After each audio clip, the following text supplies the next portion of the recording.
You don't have to imagine what we look like. You can actually see what we look like when you watch the video. It's like this. Hey, sometimes. What's up? How you doing? Oh Maybe my one of us God. will cut our hair Yeah. or grow it out longer. You never know. You never know. You might see something different episode to episode, week to week. I think at this point day. we've both had long hair and short hair on the podcast. We've done it all. We just haven't been bald yet. That's all. And who knows? That's next year. Male pattern baldness. That's out.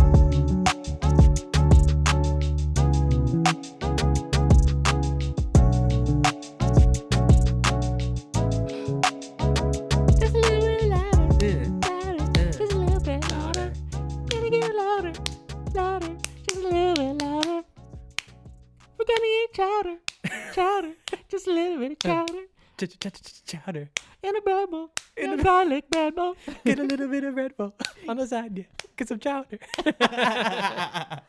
Goddamn. What is going on, everybody? You know what it is. And if you don't know, we're going to tell you. This is Too High for TV, where two guys get too high and talk about a little bit too much TV. I am one of your co-hosts today, Ryan. Alongside me is my good pal. Hello, I'm your other co-host, Daniel. Yes, and this is Too High for TV, where we sit down and we talk about a little bit of TV, and we get a little bit high, and we get a little bit tipsy sometimes. A little bit toasty, a little bit tipsy. And we get a little bit louder sometimes. Just a little bit louder. Just a little bit louder. Just a little bit louder. Exactly. Yeah. And welcome to episode number 72. 72. We're really getting there, man. Yeah, man, it's crazy. 75 is going to be be a big one, too. Hell yeah. Yeah. 3/4, man. 3/4 of 100. You know what's better than 2/4? 3? 3/4, yeah. 3. You know what's better than 3/4? 4/4. I was going to say 5, but Oh, yeah. Well, 4/4, you have the whole dollar, you know. That's a good point. Yeah, you don't want to be left like wanting that next dollar. Yeah, exactly. You just stick with the one that you got. But then you're also like part way towards that next dollar. True. So it's like, do you be grateful for what you got? Or do you push for that more moolah? always strive for greatness. Always strive for more. Gotta get some drinks up in here. Some tipsies? Some sipsies? What's on the menu today?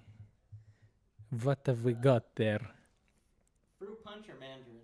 Ooh, I will try. Do you have one that you want to try? It doesn't matter. There's options for both of us? Yeah. I'll try mandarin. Yeah, I'm going to fuck with some. Those are like orange. Oh, you found them! Where did you find them? At Windmill. Oh, they restocked them? Yeah. Fuck yeah, dude. And, Dang. it's the variety pack too. So there's a bunch in there? Yeah. Sickness. Are So these I twist got- off? Yeah. Okay. I got the second mandarin, so we're all tapped out on mandarins right now. Okay. But we also have fruit punch and we have the tamarindo one. Yes, bro. Oh my God. Let me I was close that. hoping they would have the tamarindos too. Dude, those are Oh. low-key slept on. Oh, like in general, right? Like you talking about this? Tamarindo ones, but Yeah, they are in general, but I feel like this cantarito style with a little bit of with some 5% alkies in there, bro. just a little bit louder, bro. Dude, just a little bit louder. It's perfect. I love it. Damn. Yeah, I went and I was like, all right, what are we gonna fucking drink today? And then I was looking. I always go and I always look for these because ever since that one day, I was like, okay, I need to freaking Yeah. find these. Cheers. Cheers. Let's give them a shot. This one's crazy, bro. Perfect, dude. That's it's super actually good. beautiful. It's actually beautiful. That's insane. But yeah, I went to Windmill and I was like, all right, what am I gonna get? I was gonna go with the Cayman Jacks because you know it's a Classic. It's a classic. It's a safe option. You It's know, a staple here at the podcast, I would say. it's a staple here at Too High for TV. It The is. Cayman Jack, that is the official drink of Too High for TV. Probably at this point. But so I went and I was like, all right, let me see what they got. And I always scan for the cantaritos. I always Mhm. scan for them. Are they gonna be in the box where they're like poking out from the top? Or are they gonna be in an actual box? I don't know. Yeah. But I was looking, really ready to grab the Cayman Jacks, and then I fucking saw them in the bottom left corner of my eye. I was like, oh shit, there they are. It's here. And I was like, variety pack, fuck yes. Yeah, perfect. Hell yeah. But yeah. God damn. Yeah, these have been chased down by us for a while. Which is funny because, like, I feel like we talked about Jarritos on the podcast Mhm. before these crept their way into our lives. Yeah. I don't Oh, think yeah. we talked about Jarritos with alcohol, though. I don't think so. I don't We think may so. have. Any eagle-eared? Eagle-eared? That doesn't make sense. Yeah, Vanessa, you tell us if we've ever Yeah, talked about. If we've talked about putting alcohol in Jarritos before, yeah. But man, I've been definitely waiting to see more of these for a long time because the first ones that we tried was the pineapple. yeah, which was good, and it was a nice introduction to what this beautiful product is. Mm-hmm. but I can't say it was my favorite. It didn't like instantly sweep me off my feet. Like yeah, this. I mean, pineapple's not my go-to harito anyway. Like, it's not. I'm not like chomping at the bits to freaking get a fucking pineapple. Definitely one, not. You know, this is different. and if it's the only kind, I can kind of do without a pineapple harito. Sure, I might pick something else. Yeah, I'm like, you know what? I'll just come back tomorrow, see if you guys have the line or anything. Just give me like a squirt instead. That'll be fine. Exactly. No, this is way different. This hits a lot better. And it's crazy because like you don't even really taste. You get the slight, it's perfect kind of bite of the alcohol. Yeah, in it's there, just enough. But it tastes just enough like a harito to be like, oh yeah, yeah. It tastes like home. Yeah, for sure. It's like a more like, the flavor is definitely haritos. I feel like in terms of like alcohol to tastiness ratio, because we've agreed here on the podcast for the most part, alcohol does not taste good. No, prove us wrong. Does not. It's like a little bit better than a Truly or like a White Claw or something like that. Like those are pretty good. Those are pretty handleable, but you can still taste the vodka in there. It like cuts through. This is just like hidden just enough. It's perfect. It's interesting because like a Cayman Jack like just tastes like juice. Like it doesn't even really taste like alcohol. Where this you get the little bit of alcohol in there. But somehow the Cayman Jack is stronger. It's like 5.8. Oh, okay, not much then. Just kidding. Just 0.8%. Yeah, that's not much. Not too crazy. Not too crazy. I'm thinking of the cut waters. The cut waters are strong. Those are the 10%ers. Yeah, that's like straight up. They just poured tequila in a fucking can. And it was like, all right, let's pour a little bit of other stuff. I will say this: when they're cold, I guess like any other drink, yeah, they're really good. They're more tolerable. But I've had a couple of them warm or even just like not fully cold, and in those cases, it honestly feels like, I won't say like a badly made paloma, but just like a really rough one, like you just did squirt in tequila, and that's it. No lime or anything in there. Just you mix the two liquids and you just start pounding them. I mean, for some people, that's what they need. Maybe that's what hits. Yeah, they need one liquid, they need a second liquid, and that's all they fucking need. Some people just need the one. I mean, that's true. You just shoot it straight. I'm always one for at least tasting a little bit of the alcohol. I don't want it to be overpowering, but I also want to know I'm having a drink still. Yeah, you need that little reminder, like, hey, this is alcoholic beverage right here. This is inebriating you. Yeah, exactly. Yeah. You're not going to be the same after you finish. Exactly. This, Yeah. You're going to be a little, ooh. But you're going to be having a good time, You'll be feeling good. Hell yeah. But yeah, man. Episode number 72. Yesterday was your freaking birthday. It was. How did that go, dude? You're 26 now. I am. You got to get your own insurance. Yeah, I know. It's crazy. I have to get my own insurance. I'm pretty sure I can rent a car now. When you're 25, you can rent a car. Oh, okay. Just kidding. I passed that one last year. Yeah. I can rent a car now, and I have to get my own insurance. Yeah. It was the hardships of life really coming at you fast. Yeah, it's hitting now, man. Yeah. Fucking Ev's been telling me, Buddy's been telling me that I'm 30 now. As soon as she's almost like, there. She's like, you're over the hump. You're 30 now. You're old now. And I'm like, okay, you're 2 years behind me. It's crazy to think about that though. Like you are like I'm closer to 30 than I was 20. Yeah, no, for sure. It is kind of weird. I think like most of the time, like my birthdays have never felt like I'm getting older. I feel like for the most part, like you're in your reality, your perception of reality. Yeah. Like at all times, right? So like I feel like you don't feel yourself getting older, at least now, right? We're talking as like people under 30. Yeah. But the last couple ones I've been feeling like, okay, I feel like I'm getting, I think you understand that you're getting there. You know where you are and you're like, oh wow. There's certain things, like I'm still, don't get me wrong, I'm still a relatively healthy young man. There's nothing too crazy wrong with me aside from like my asthma, and I do have a bad diet, but my asthma, but there's like a hint of like, oh, okay, I'm not a teenager or a kid anymore. Oh, no. Like the energy levels are different. What I'm capable of is different in like a general day-to-day basis. Like mentally, it's different as well too. Oh, you know, like so it's good. But it was a good day. The day that I spent, I think, reflects that mentality right there, which is like we had the party, which was fun, right? Which is always nice. I like to actually like celebrate like that, but you have to have the right crowd, which I think we were. It was a good time. Oh yeah, exactly. But on the actual day itself, I just like dinner. My dad makes really good fried chicken, and he makes really bomb-ass mashed potatoes. Fuck yeah. And so he just whipped those up really quick. Just some classic, what's that guy called? The Pillsbury Doughboy biscuits. Oh yeah. And my family came over, and we just hung out at my grandpa's and had dinner. That was it. That's good. Yeah, it was nice. I played Switch with my goddaughter, Seat Lamina. Okay. We played some Cuphead. That was fun. Cuphead? Yeah, Cuphead's cool. Cuphead's like It's kind of like old school 2D side scroller, but you have like a little gun that just shoots out of his hand, shoots out some pew pews, literally. Pew pew pew. And what's cool about it is the entire art, and what's also fucked up about it too. They put a lot of work into this game. The entire art style of it is hand drawn. Okay. And it's also made to look like old school, like moving pictures, like old school days where there's like the little burns in the screen and like, it's all like old timey vibes and stuff. The music is old timey. The sound effects have that kind of like crackle to it and everything. But it's also notoriously difficult as well. Ooh, it's pretty hard, but it's fun. I like it. I have it on Switch and it's good. What's it called again? Cuphead. Cuphead. Yeah, Cuphead's cool. I think it's like $20 on like any store right now. It's pretty cheap. Yeah. Nice. Yeah, dude, that's good. Simple days are always nice. You don't got to go over the top. I'm a simple man myself. I enjoy just like I feel like every year, like my birthday comes, like the week of, my mom's always like, "What do you want to do?" And I'm like, "I don't know. Like, let's just go out to eat somewhere, or like just dinner." Yeah. I'm a big like hibachi person. I like doing hibachi on my birthday. So like Sapporos, I'm a big advocate of Sapporos. I definitely think it's better than Benihana's. 100%, easily. And if you don't agree, you're crazy. You are crazy. You haven't been to Sapporos enough. That's all. God, dude, it's so good. It's so good. And I feel like the entertainment aspect of it is a lot better at Sapporos. Like maybe it's just also the atmosphere of like everything's open. You get to see the ocean and everything like that. When you go to Benihana's, it's a little darker. It feels a little bit more serious. That's what I've always attributed it to, because like I will say I haven't been to Benihana's in a while. So, excuse me, I got some burps. I don't know where their entertainment factor is at right now, but I do remember that the vibe of having all the food cooked in front of you feels way more like crowded when it's like a very closed and dark room like that. Yeah. Like all of those grills going up at once without getting to see outside. It's like, oh my God, I'm in a fucking oven right now. I'm in a jail. Yeah, it's intense. Yeah.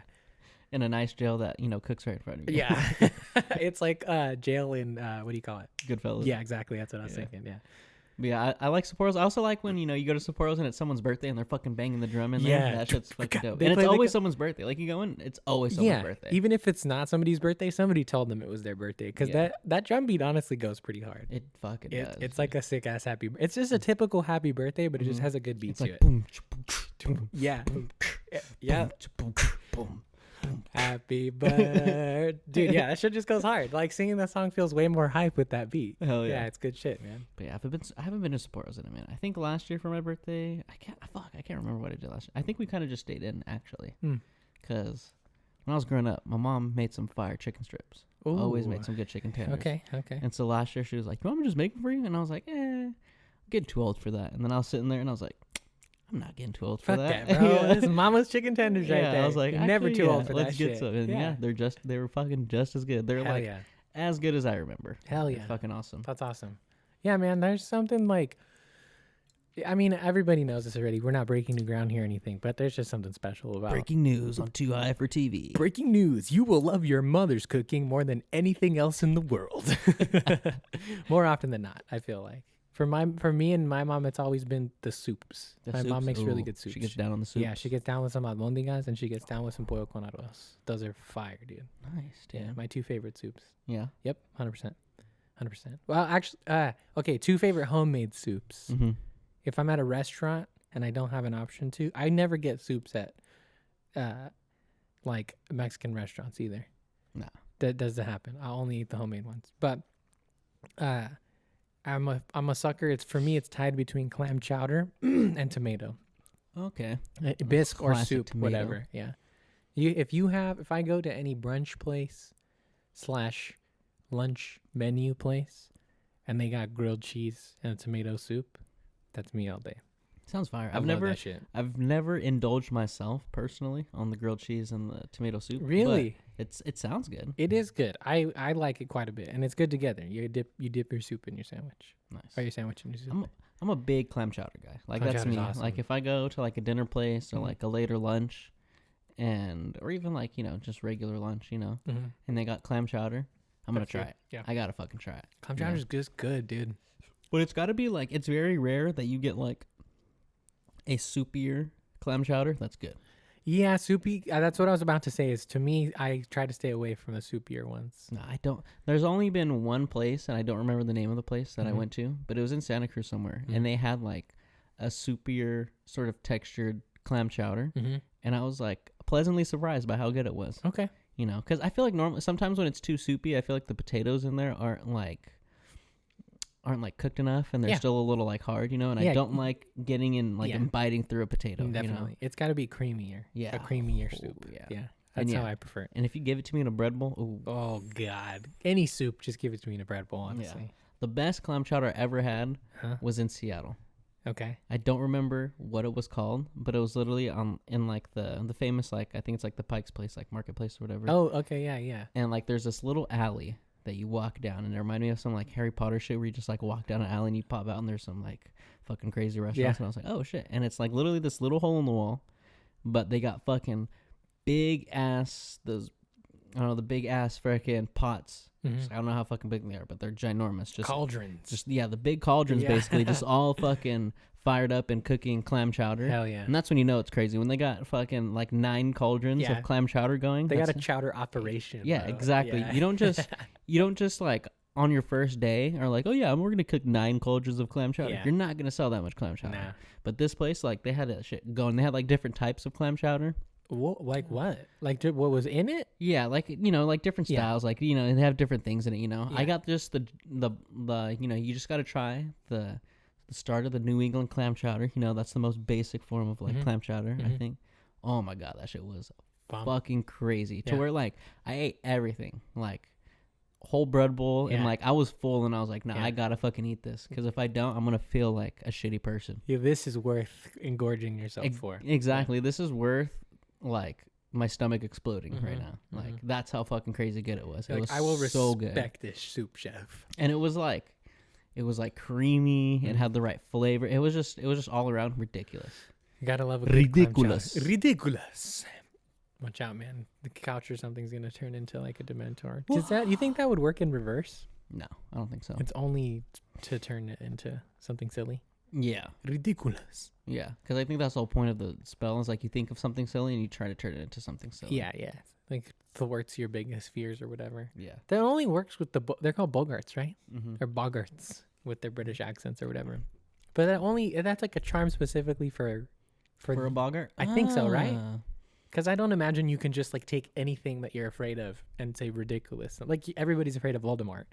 You can't just be like, turn into fucking Snape looking like Neville's mom or something. So the ridiculous is probably for the Boggart specifically, but I know you do have the one where like they're turning their animal into like the fucking... Oh, transfiguration. Yeah. There's other transfiguration spells, right? What's that? Feraverto. Yeah. 1, 2, 3. Yeah. Feraverto. Yeah. Oh god, yeah. That's right. Yeah. And what's his name? Seamus can't do it quite right. Or no, Ron can't. Yeah. Feraverto. Yeah, he's got the fucking his tail still sticking out of his glasses. I think his wand's also broken at that point. That's true, because it's Chamber of Secrets, right? That's when it breaks at the beginning. Yes. Because it gets stuck in the Wampin Willow. Oh, is it? Do we have the same tone? Actually, yeah, we're pretty even. Yeah, nice, not bad. Hey, look at that. Yeah, we're just about even on the... Look at that. Interesting. That's crazy. We're gonna have to... Some like music buff is gonna be like, actually, I took those 2 different sounding... I just hate to report it to you, but you're actually off by a semitone there. Yours is a C and his is actually a C sharp. Sorry. Yeah, I know, probably, but you know what? Whatever. I don't care. They sound similar. It did. It sounded close enough, okay, that a regular ear would be able to make it the same. Did you watch that video of that Dig sent of like the recasting like the Star Wars characters? And the dude that always does like the Mark Wahlberg, he's like, "Hey, what's up? I'm Luke Skywalker." Oh yeah, there's one. There's the part where like, C-3PO is like Joe Biden. Oh yeah. And then Donald Trump is R2-D2. Yeah. Beep boop. Beep boop. Beep boop. Beep boop. And I was like, dude, that made the whole thing worth watching. Dude. It was fucking hilarious. I like that guy. Beep boop. Beep boop. Beep beep boop. Have you seen him before? That dude's page? Yeah, I like his impressions. He does the same ones. Like most of the time, he has his roster, but he's pretty good at them. And I like how he gets creative with how he uses them. They're funny. My favorite type of like thing people make fun of is when people... Have you ever seen the guy like the gym, like the big old like bodybuilder workout dude, Bradley Martin? I don't think so. He's like super big. He was part of the Nelk Boys, and like he has his own gym where like creators go and like they shoot content. Okay. Anyway, he like has his own podcast, and like his whole thing is like when fighters, like boxers or like UFC fighters, he's like, so like you think if it was like a street fight, like I could take you, because this dude's like 265, like hella big, and like his thing is like, oh come on, bro, I'm like 265, like 265. And so there's like a bunch of people that'll always be like, oh, Bradley Martin like interview with this person, and it's just like, oh come on, bro, like if we were in a street fight, like I think I could take you. I'm like, come on, bro. I'm like 265. I just get a hold of you, like, and it's always like every that. time. Yeah, it's always like that. Yeah. It's fucking hilarious. That's so funny. It reminds me of just like the like I feel like every dude has like planned it out in their head of like I could take a bear or like something. You know, there's some animal. Whether it's a small one or a big one that is some type of danger in the wild that I'm sure most men have been like, I could take that. I could take that thing. Always. If it came at me in the wild, I could take it. It's like a bear or like a lion or something like that. I will. Nick Merckx is very notorious for that. If you ever watch like a Nick Merckx stream, like he is very much like come on, chat. I could take this bear right here. I could take this bear right here. Yeah. You don't think I could fucking take a bear? I could take this bear. I would. Look, I'm fucking huge, chat. Come on. I would like to see the day that a man could truly defeat a bear in battle. Because I know that like... A full-grown bear? No fucking way. No one's beating a full-grown bear. I don't think it's ever going to happen either. Because like you can survive a bear encounter without straight running away. In fact, I think you're supposed to not run away, right? I think it's like get big or some shit. If it's brown, hit the ground. Yeah. If it's black, fight back. That's right. Yeah, that's right. Yeah, there's a cute little rhyme for it. But yeah, I know that there are ways for, humans to overcome bear encounters, but I don't think a person, without being like super in some way or another. No You're one's not gonna take a bear. No one's taking a bear. For one, they just have claws. As soon as they put hands on you, you're sliced and losing the fight already. Yeah. That's always the part that scared me. Yeah. Full-grown bear, no. But, like, you got a younger bear. Maybe a cub. Yeah, you're kind of fucked up big. for that, though, if you're trying to fight a cub. Well, if it's, like, in between, like, if it's, like, a cub, it's, like, super small. I'm thinking, like, in between, like, a cub and, like, a full-grown bear when they're still in that middle Maybe stage. Like a teenage bear. They're, like, still kind of big, you know? Yeah. Because, like, there's those videos of fucking... what's the dude's name? Khabib, the fucking UFC fighter. Like because in fucking Dagestan or whatever, like he would fucking wrestle bears and shit like really? that. Yeah, but they weren't like huge. They weren't like the biggest bears. Yeah. They were like a good sized bear for like a normal sized human. Yeah, they're probably also trained bears, I assume, right? I don't know. No way that fool's going out there and taking on wild bears, dude. Maybe I don't know. I can't speak to whether the bears were trained or not. I just know I've seen a video of homie wrestling a bear, and it looked like it was out in the forest somewhere. Coming at it from an agent standpoint, I don't know what kind of agency UFC fighters have in terms of what they can and can't do, because they're a product, right? When you become that famous, you become a product. I think it was before he became famous. Okay, that's when he's wrestling bears? Yeah. Then I don't think he's wrestling bears right now. I could buy it more. Because if he's like an official UFC fighter who's going out there and like just fighting actual bears in the wild, there's no way somebody was like, you can't do that. You're going to die. No, this was like, he was like growing up and like, fighting bears as a teenager. I think he was like 17 or something like that. It was just like a pastime. Just like wrestling. Well, because like over there they take like wrestling and like UFC and like stuff like that like super seriously. So they like train hella hard at that shit. Okay. So it's like, also, I feel like us in America, we have like very different relationships with wild animals than other people do in other countries. Oh yeah, for sure. Like it's very like preservation focused here, I think. Yeah, and I feel like somewhere like Dagestan or whatever, they're like, oh, fucking a bear, cool. Like, I'll just go say what's up to this. I feel like Australia has another one too, where like there's larger animals. I think it's like you hear the whole thing of like I typically when I think about it, I think of like very, very small animals, right? Like spiders and insects and stuff like that. But there's always that mentality of like, I hate spiders. Airy. There's no H. That's how scared he is. It just turns into airy. But there's that mentality of like the spider is like as afraid of you as you are of it, right? And I feel like generally speaking, aside from like very, very large animals, that could be said as well. You know, like everything goes into defense mode when like it comes across a human. You know, like we don't want to. It's like I don't want to fuck with you. You don't want to fuck with me. Let's just go our separate ways, man. That's very true. But yeah, we're also much more like removed from nature here in the States as well. Oh yeah. And like we try to think that it's like so controlled, you know, we have like, again, the preservation style of like parks, national parks and forests and all that stuff and sanctuaries and whatnot. Like there's not a lot of you're not going to see wild animals a lot. You got to go to a zoo. You got to yeah, go to a zoo. Yeah, exactly. The funniest video I've seen is like there's like these people are at a zoo and they're like looking at the gorillas and like all these gorillas just start fighting and someone's like, get the zookeeper. Yeah. It's like, what the fuck is a zookeeper gonna do? Yeah. Like, hey, don't do that. Hey, stop it. Hey, stop. Hey, stop hitting each other. Like he walks up and you just like they actually have protocol and like some dude walks up and he stands there and you just see him and he's like, and you see the gorillas, they stop and they look. Whoa. They're like, oh shit. Hey, don't fuck with this guy. He's like, this is a crazy guy. Right here. Starts talking to him. They like slowly back away from each other and he's all, he's like, that's right. Hey, whoa, man, we're just fucking around, right? You just see the zookeeper run up and just like rip that uniform off, just like go full gorilla, just like, whoa. Just Caesar style. No! We need to do those movies also too. Dude, I'm down. That trilogy needs to be an episode for sure. I love those movies.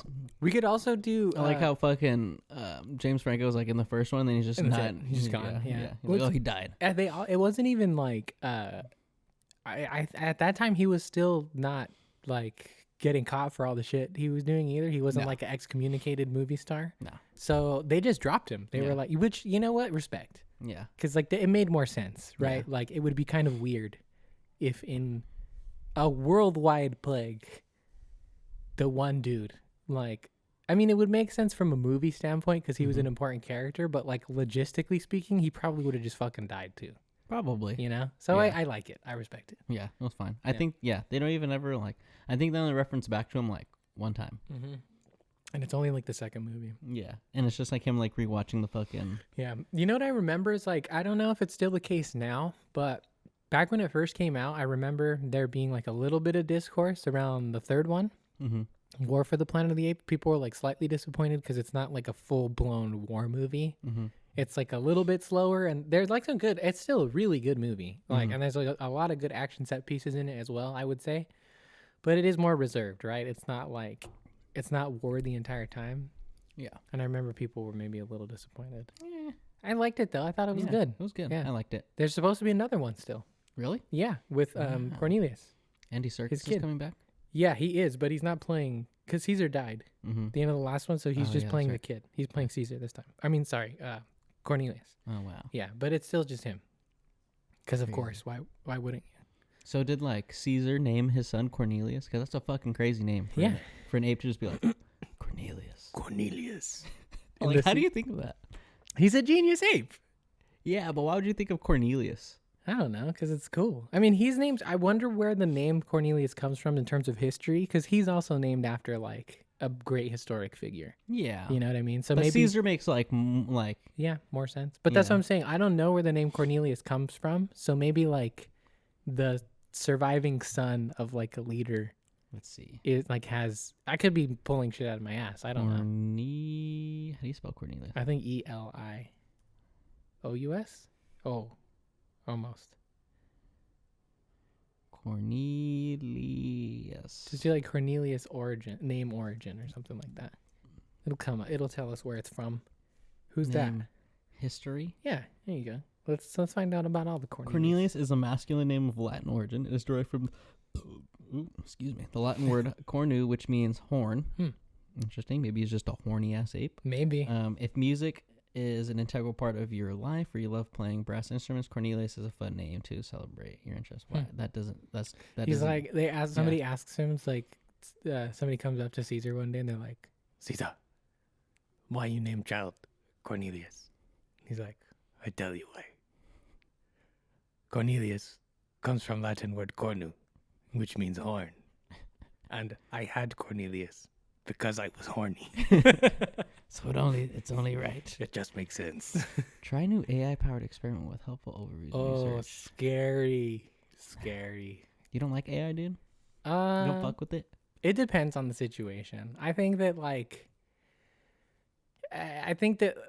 every other advanced technology that we've been exposed to over the course of our lifetime, Mm-hmm. it just gets out of hand once we accept it. You know, like it starts as a novelty and then it becomes integral to life. Yeah. You know, And then it kills us. I mean, like we'll see how far that goes, right? I don't want to go Terminator on it, but like you think about iPhones, right? Like smartphones at first were like cool. It's like, oh yeah, touchscreens are dope. Like BlackBerry even still tried to make a case of like touchscreens are stupid. You still need like 85 fucking keys on this tiny little board or whatever. But now we can't live without iPhones. Like if you didn't have your smartphone with you, like most kids nowadays, especially generations like below us, would probably be kind of fucked. So if the same thing happens with AI, I would just be a little worried on how dependent we would become on it. Fucking BlackBerry needs to bring back the video of there's this video of Drake recording a song. I forget what it is. I forget what song it was. For BlackBerry? No, he was just recording a song, and I was listening to the song yesterday. I forgot what it was. But he's like recording the song, and he's like in the studio, and he's like working on it, and then his producer 40 is like, he's like, Drake has always written on a BlackBerry.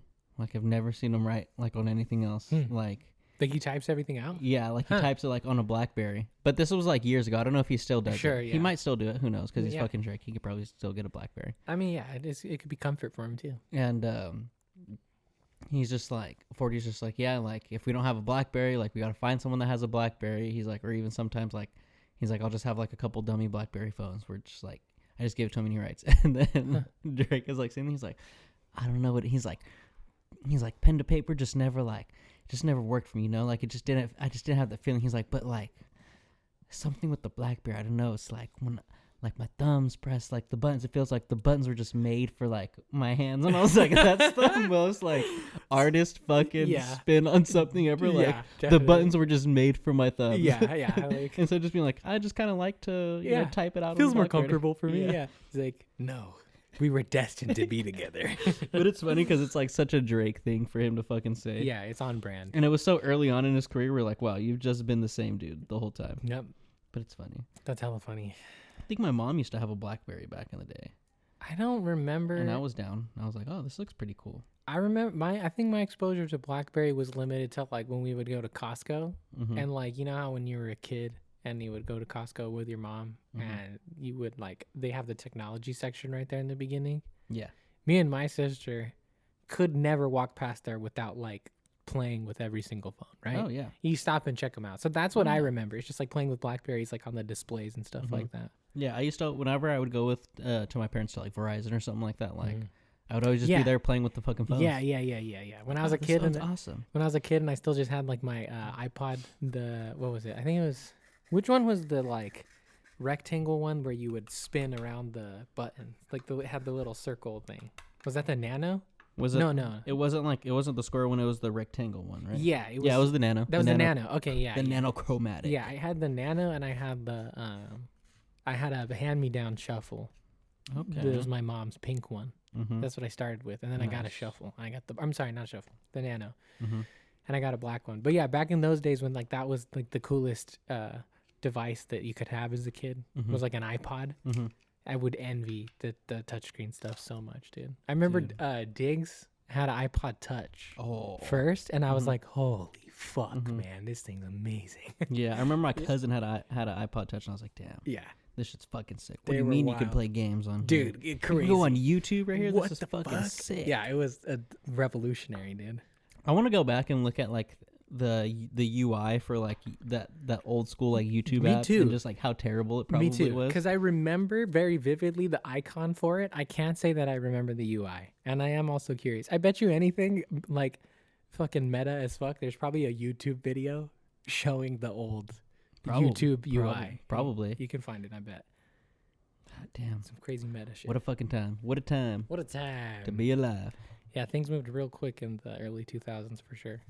At the beginning, internet was still relatively new. And then by the end of like 2010, it was like a staple of like, everything. You don't have internet at your house? What, bro? You fucking weirdo. If you had shitty Wi-Fi. Oh, man. I had crap Wi-Fi, I remember, for like such a long time, dude. I had shitty Wi-Fi up until like probably last year.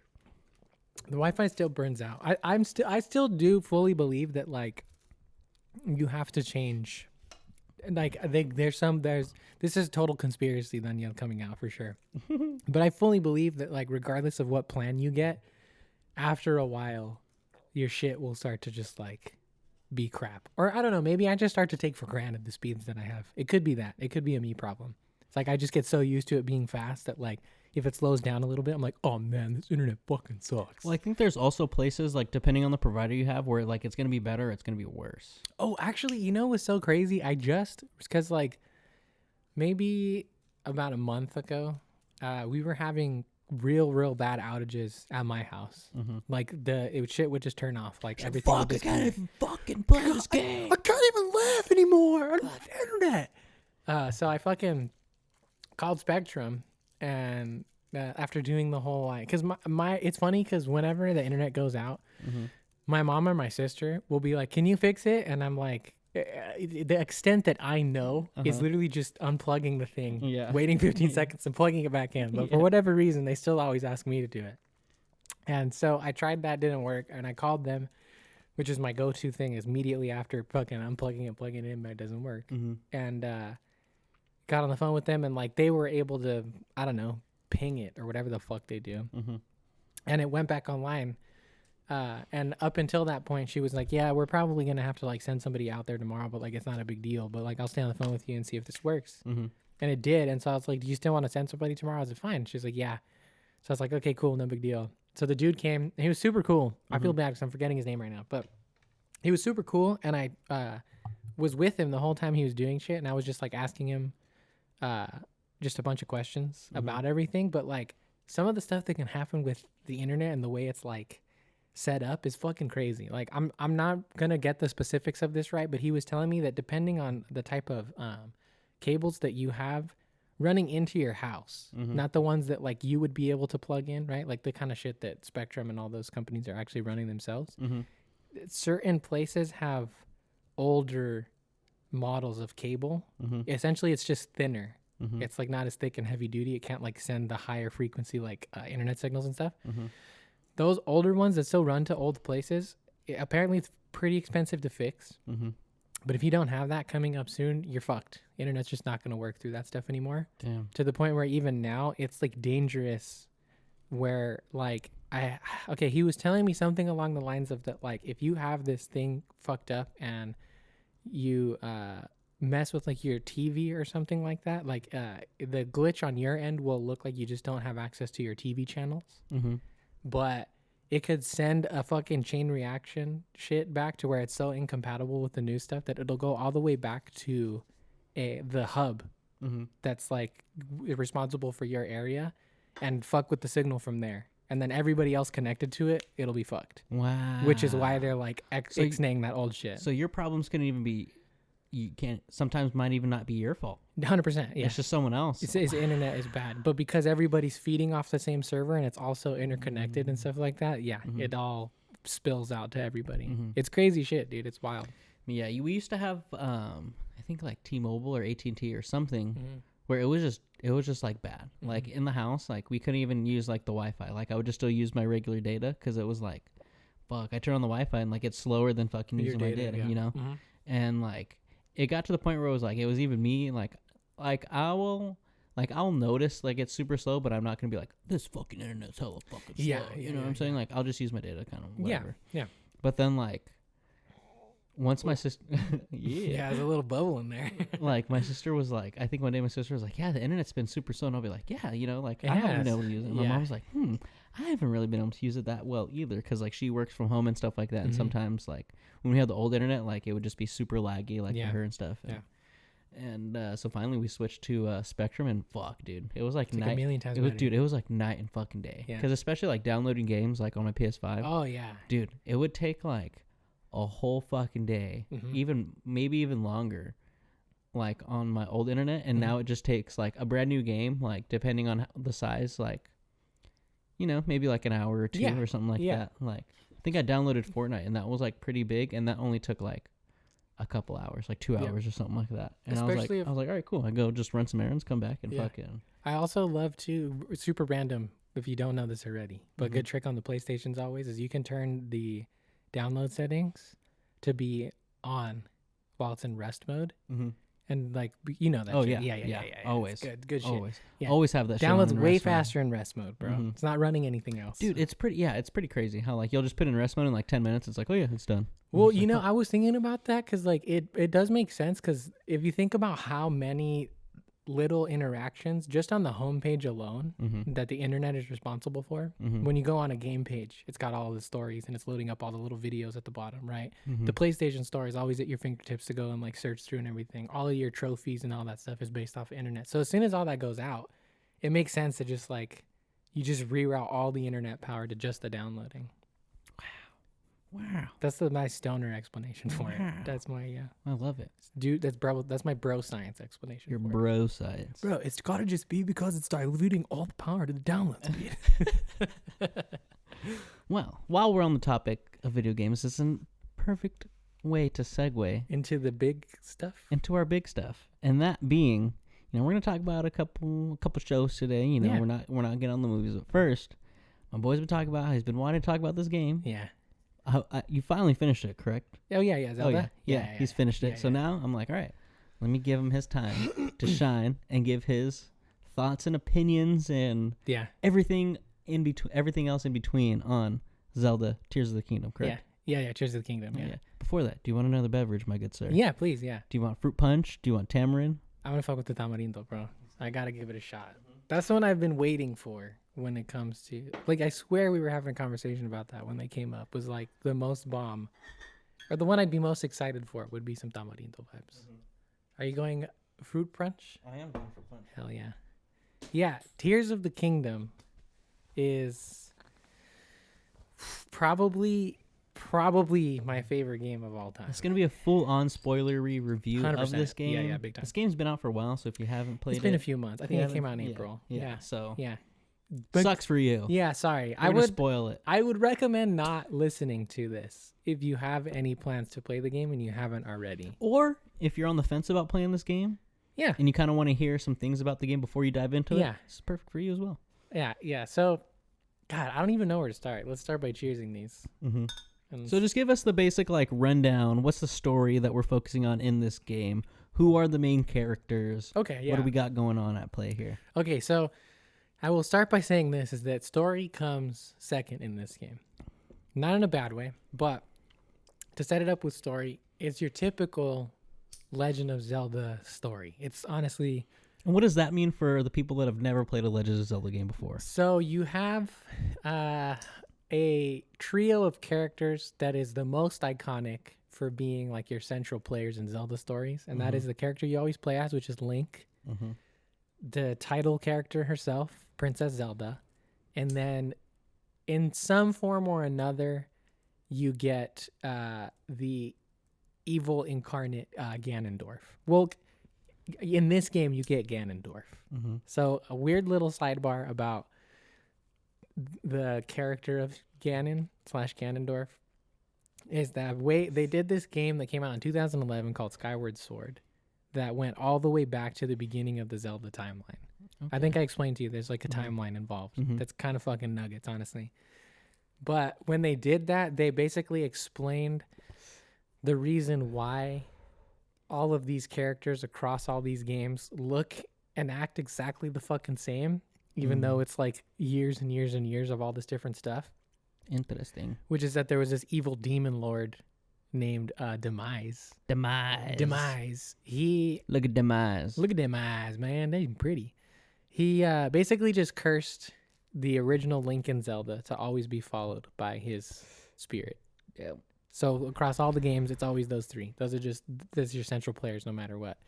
And in this particular game, this is a sequel, a direct sequel to Breath of the Wild, which you don't often get with the Zelda games. There's only been, I think, one other one that's been a direct sequel. Interesting. They always are like 100 years apart, whatever it might be. Interesting. And so in the last game, you just finished taking out what they call the Calamity, which is basically this giant purple evil energy that infected the land, killed Link and all of his other teammates, and trapped Princess Zelda in the evil castle for like 100 years.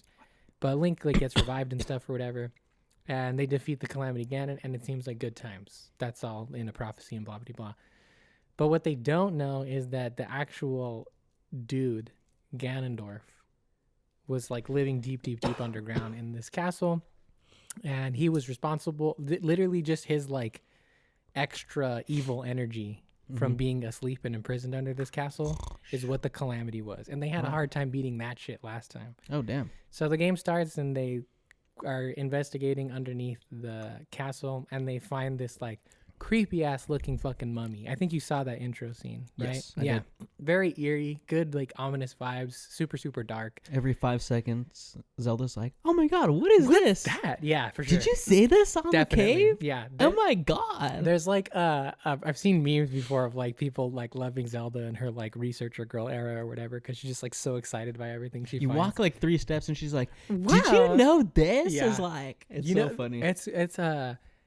It's a funny like trend too that I've noticed more and more is it's like I feel like game developers have like thought to themselves like, oh, like people just say things to each other like randomly. Like it's not like they only have to speak in like conversations, but then they like overdo it, and it's like you get this situation where they're just like throwing out a random regenerated line like every 5 seconds. But anyways, you go down, you Zelda accidentally unearths this evil by finding what you eventually come to know is a secret stone or a sacred stone or something like that. But Ganondorf wakes up, and he's like super strong. There's a very famous sword in the Legend of Zelda called the Master Sword. It's a very iconic design, super fucking cool. It's basically just Excalibur, but for the Zelda world. And Link goes to try and slash at the shit coming at him, and the sword breaks. Never happened before. It's never shattered in the history of Zelda, if I'm not mistaken. And it completely just fucking breaks in half. But a single shard flies by, slices Ganondorf on the cheek, letting the player know, like, all right, this shit can still fuck him up. But, like, something's going on right now. We got to come back. So Link gets fucked up, loses his arm. Crazy. Zelda disappears. He's trying to save her. She falls down a chasm. Literally just warps. You don't know what the fuck happened. She's gone. And then Link wakes up. He has a new arm. Hyrule Castle has raised into the sky, and there are gigantic holes all over Hyrule now. Damn. That nobody knows what the fuck they are. So Ganondorf definitely makes an entrance, comes in, fucks shit up. Link then wakes up at super fucking high in the sky on like a gigantic sky island called, I think it's literally just called the Great Sky Island. But very creative with the name. Super creative, yeah. But one of the coolest... What should we call this island in the sky? It's really big. Like, it's pretty huge. Like, you could say it has, like, great size to it. It's like the Great Sky Island? Yeah, I like it. That's good. I like it. I like where you're going. Stamp of approval. Go. Yeah. What's your name? Jimmy? I like where you're going, Jimmy. I like where you're going, Jimmy. You got a good head on your shoulders. Good brain in between your ears. Good brain in between your ears. So, Link wakes up, and honestly, one of the coolest fucking... like title cards to a game I've ever seen. So like there's like that cool thing that video games will do every once in a while, and movies and TV shows too. Like TV shows in particular are very famous for it, where you get like the cold open almost, right? Yeah.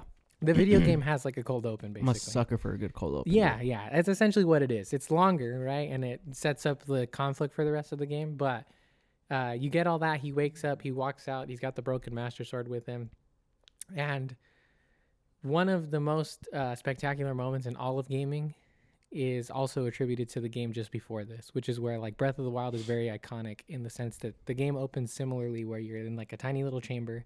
It's like word for fucking word. There's a lot of rhyming in this game in the same way that like George Lucas talks about rhyming. It's like poetry. Yeah, from the Star Wars stuff where there's similarities, but they have their own little spins and whatnot. Mm-hmm. And so you wake up in the same room and there's like this big reveal, but you are standing on like this cliff and the camera controls are kind of restricted, so you can't really see anything. You just see clouds, like there's nothing. And all the game is prompting you to do is like press A to dive. You just jump, just go, just do it. Don't worry about it. And you go, and he's falling, and then there's like this like peace and quiet, and then the piano slowly starts to trickle in, and then the main theme kicks in, and you're just like falling this whole time. And then the title card comes up and it says Tears of the Kingdom. And shit just... God, I fucking cried so hard, bro. Like, I will say this before I go any further. Legend of Zelda is my absolute favorite Nintendo, like, IP. And probably actually my favorite video game IP of all time. Wow. Because Nintendo's just the best at making games, in my opinion. And Zelda is my favorite from all of those. You'd put that over, like, The Last of Us? Easily, yeah. Wow. The Last of Us is like a hybrid experience to me. It's not just a game. It's a game movie. It's an evolution of video games for sure. It's a goovy. It's a goovy, bro. It's a goovy. It's a video game. Yeah, but it's different, right? Those are storytelling experiences. We've had this conversation before, which is like I love both, right? Don't get me wrong. My tied favorite game of all time for this is God of War Ragnarok, which is very much one of those like story-driven type of games. But so there's just something different about Nintendo where that's why I said like the story comes second. It's more about the game that you're playing, which is to me the greatest open world adventure experience you can ever have. So some big words. To be fair, I will say this. It only works as well as it does if you have a history with playing open world games. Okay. So a lot of the things that have become very tired and annoying in open world games that are more often than not put out into the world by Ubisoft, games like Assassin's Creed, Far Cry, Watch Dogs, all those, you have all your tropes, right? You have your towers where you need to go up to the top and you unlock some kind of blockage that just reveals everything on the map. Yeah, right? exactly. That you have all these things. Your fast travels. Yes, like exactly. That. You have all these tropes that you're used to. And again, the first game did this, but 2 just does it way better, which is they take the idea of towers and they change them up a little bit, which is that your world map is entirely blanked out to you. You see nothing when you start the game. If you turn on the map, it's completely blank. I would hate that. It drops you into the middle of nothing. You're very much left to your own devices in this game, which is why endgame becomes so much more satisfying.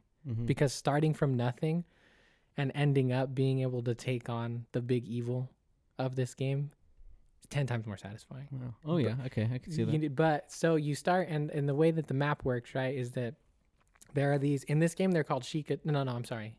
In this game, I think they're called lookout towers or something like that. But essentially, what's wonderful about the Zelda open world map is that unlike something like Kobo, or I would argue like Los Santos, or any other open world game, even like Skyrim, right? For me, a lot of the times you have to rely on the map. In that game. Yeah. There's no way you're going to navigate it without seeing some kind of diagram of where you are in relation to your objective.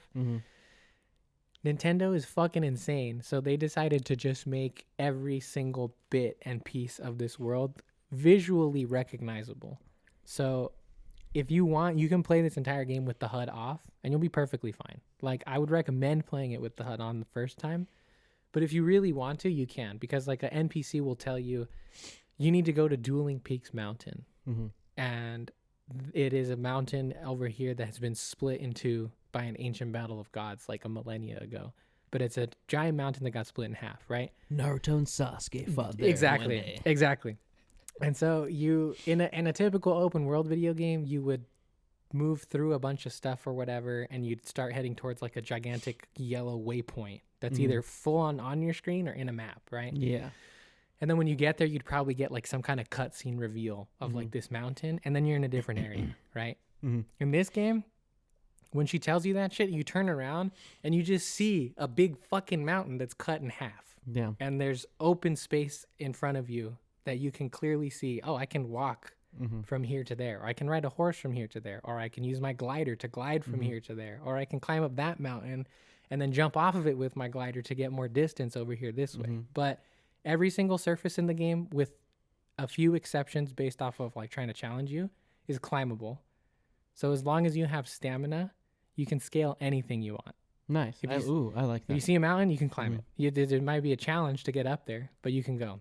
See, I like that because I will say my one gripe with, not my one, like there are obviously multiple that I have with some open world games, but something like an Assassin's Creed or like, say like a Jedi Survivor or like a Fallen Order, when there's somewhere where you need to get, and you set your waypoint. Yeah. Like it's not the most visually distinguishable like place on your screen. No. It just looks like a lot of foliage or mountains. Exactly. And then sometimes it's like the hardest to get there. It's like, fuck, okay, I need to go here. And then, fuck, okay, I need to jump up here. And then fucking go around and walk behind this thing and do. And like, I like that it's like, okay, you need to go from point A to point B. Oh, there's point B. And here's the path to walk to point B. It's like, how do I get. And what's wonderful about it too is that like, there's no. There's very smart, subtle, super hidden ways of guiding you to different points in the game. And I will say this, there are still waypoints and markers that you can see on your map once you unlock enough of the map and once you start to get the quests that need you to go to these different places, right? But if you, like I said, if you want to, you can turn all that off and you can just go places. But what's awesome is that the game doesn't limits you in like the most minimal ways possible. I'm struggling to even think of a way that it tries to stop you, but you can get there however you want. Like there's typical means of travel in your like usual open world stuff, right? Like a glider is pretty common now, right? You can go on a horse or you can just walk there. But I was telling you like a while ago when I was first playing it that the game introduces like one of the craziest like ability systems that I've ever seen in a game, where like it allows you to manipulate the world and the objects in the world and combine them together for crazy creations and inventions and stuff in a way that like I've never seen in any video game, let alone in an open world one that still has like a semblance of story structure to it. I love that, and I love I loved seeing that like on Twitter and like on Instagram and stuff like that, because it really tests like the creativity of the person playing the game. Yeah. And like, okay, there's like a million different ways that you can, get through this scenario right here.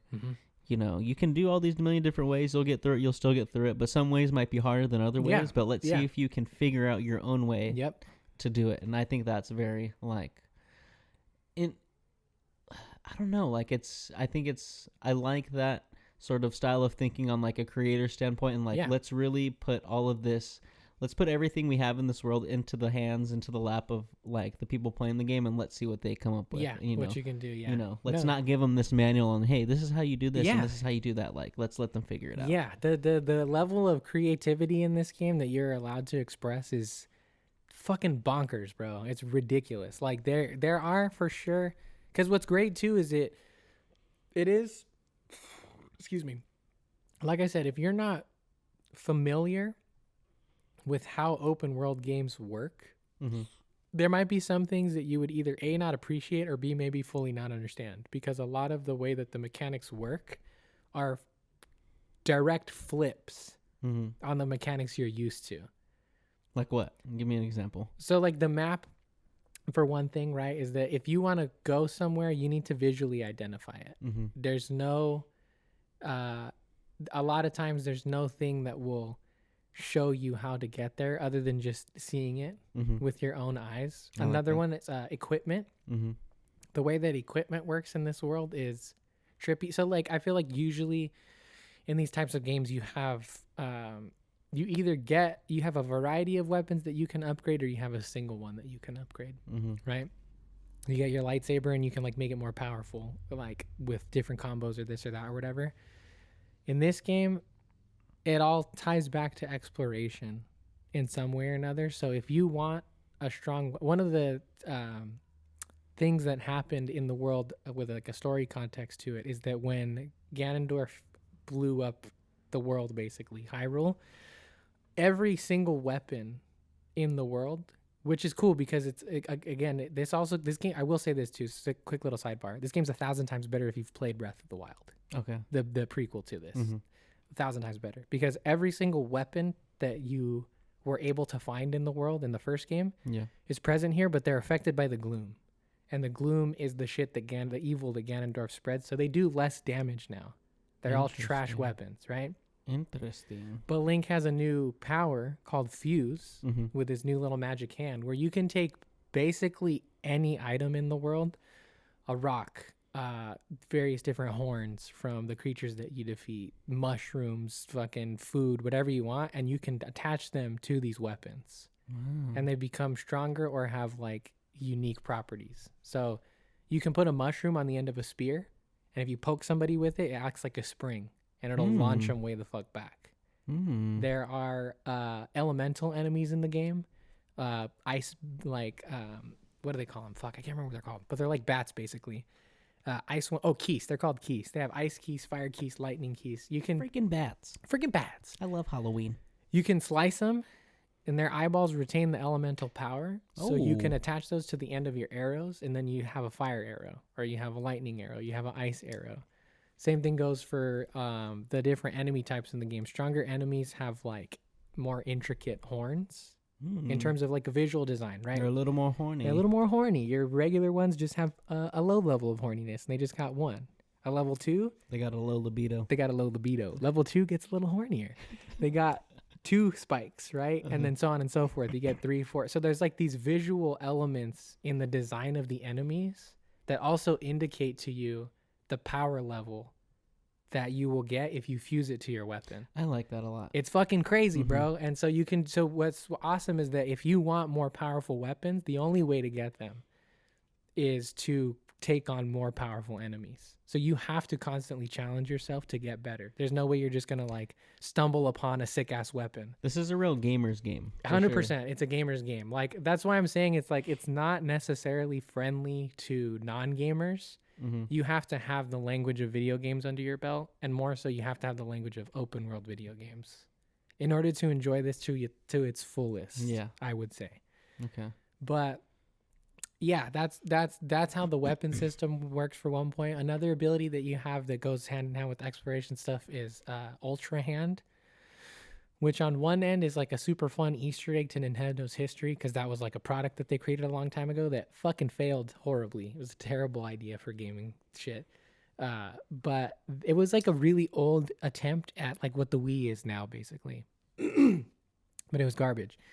But Ultra Hand allows you to, again, manipulate objects in the world and fuse them together in whatever creations you can come up with. And that's where like the vehicles and the traps and the contraptions and stuff like that plenty of people have probably seen on the internet at this point come from, to where the game will just litter the world with wheels and planks and boards and rods and a bunch of different stuff that you can just use like Legos.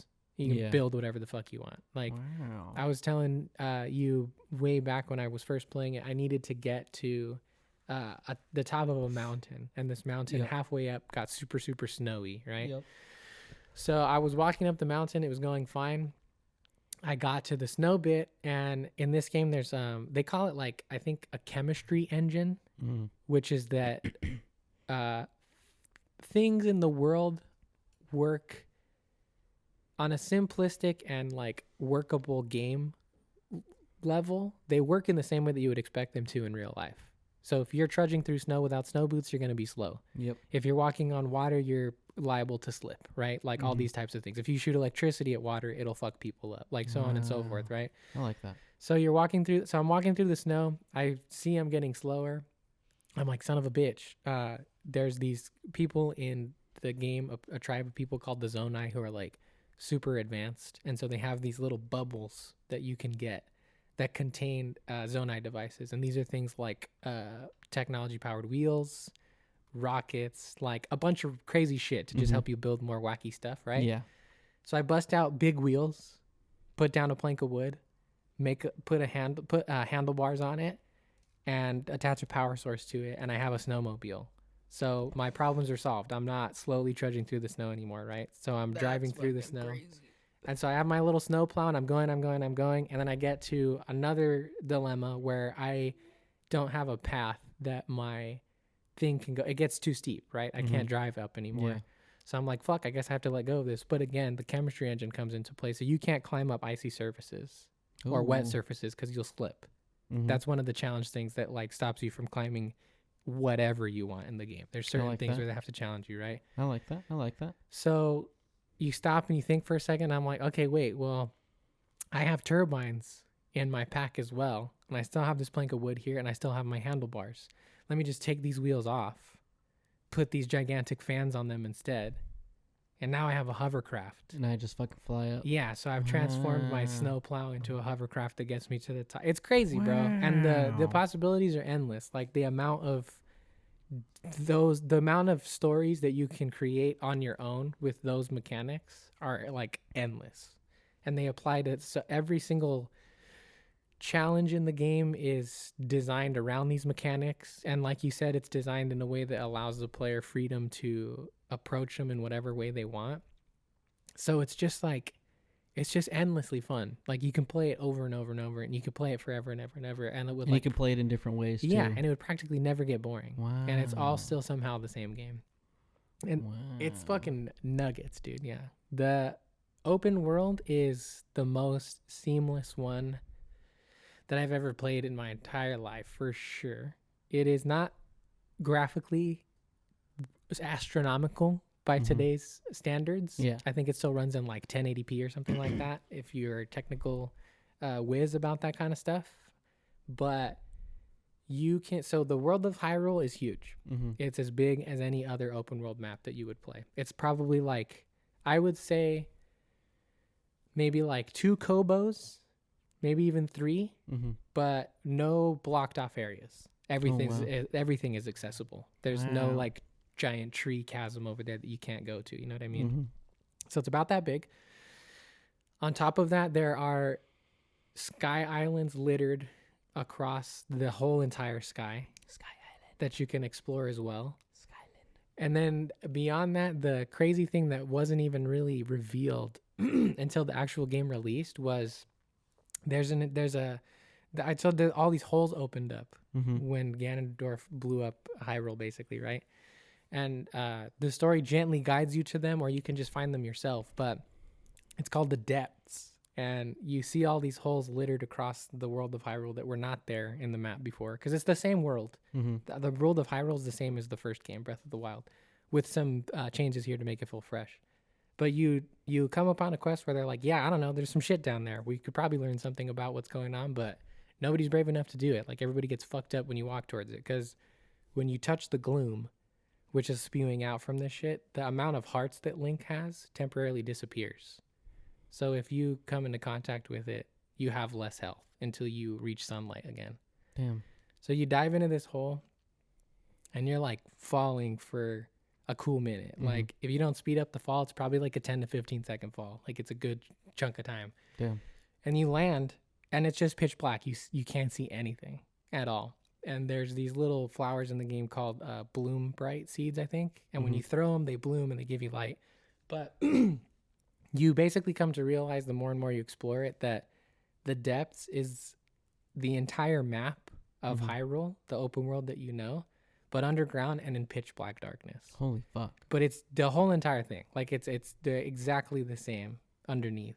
So, like, the amount of areas that are available to you on the 3 tier, it's also a play on the title of the thing, right? Tiers of the kingdom. You have the top tier, middle tier, and lower tier of the map, are all fully explorable without any loading screens. You can go to the highest sky island in the game, jump off, dive towards the surface of Hyrule, land, find a hole, dive to the very lowest part, and you'll never encounter a single loading screen. Holy shit. It's all 100% seamless. And it all runs on the Switch, too. Like, it's not even like a fucking PS5 or an Xbox One or a PC. Like, wow. This is on a little fucking Nintendo toy, bro. Like, it's fucking nuggets. The level of... I don't know how that stuff works, but I know it's difficult to attain that kind of shit. Yeah. There's obviously a lot less processing power in a Switch than there is in like a PS5 or like an Xbox, and obviously like a PC and stuff like that. So yeah, and when we're playing brand new games on like the next gen PS5, like something like Fallen Order, right? Like Jedi Survivor, right? I love that game, right? Don't get me wrong; it gets a lot of points because of the story elements on it and stuff like that. But if you want to go to a new place, even sometimes within like the open areas, like there's loading screens. You gotta jump in your ship, and you gotta fucking... You gotta watch a cutscene. Do this and do that. You gotta fucking listen to Grease, say his little fucking bullshit. Yeah, it's the same lines over and over again. Exactly. Yeah, so it's a different experience to have.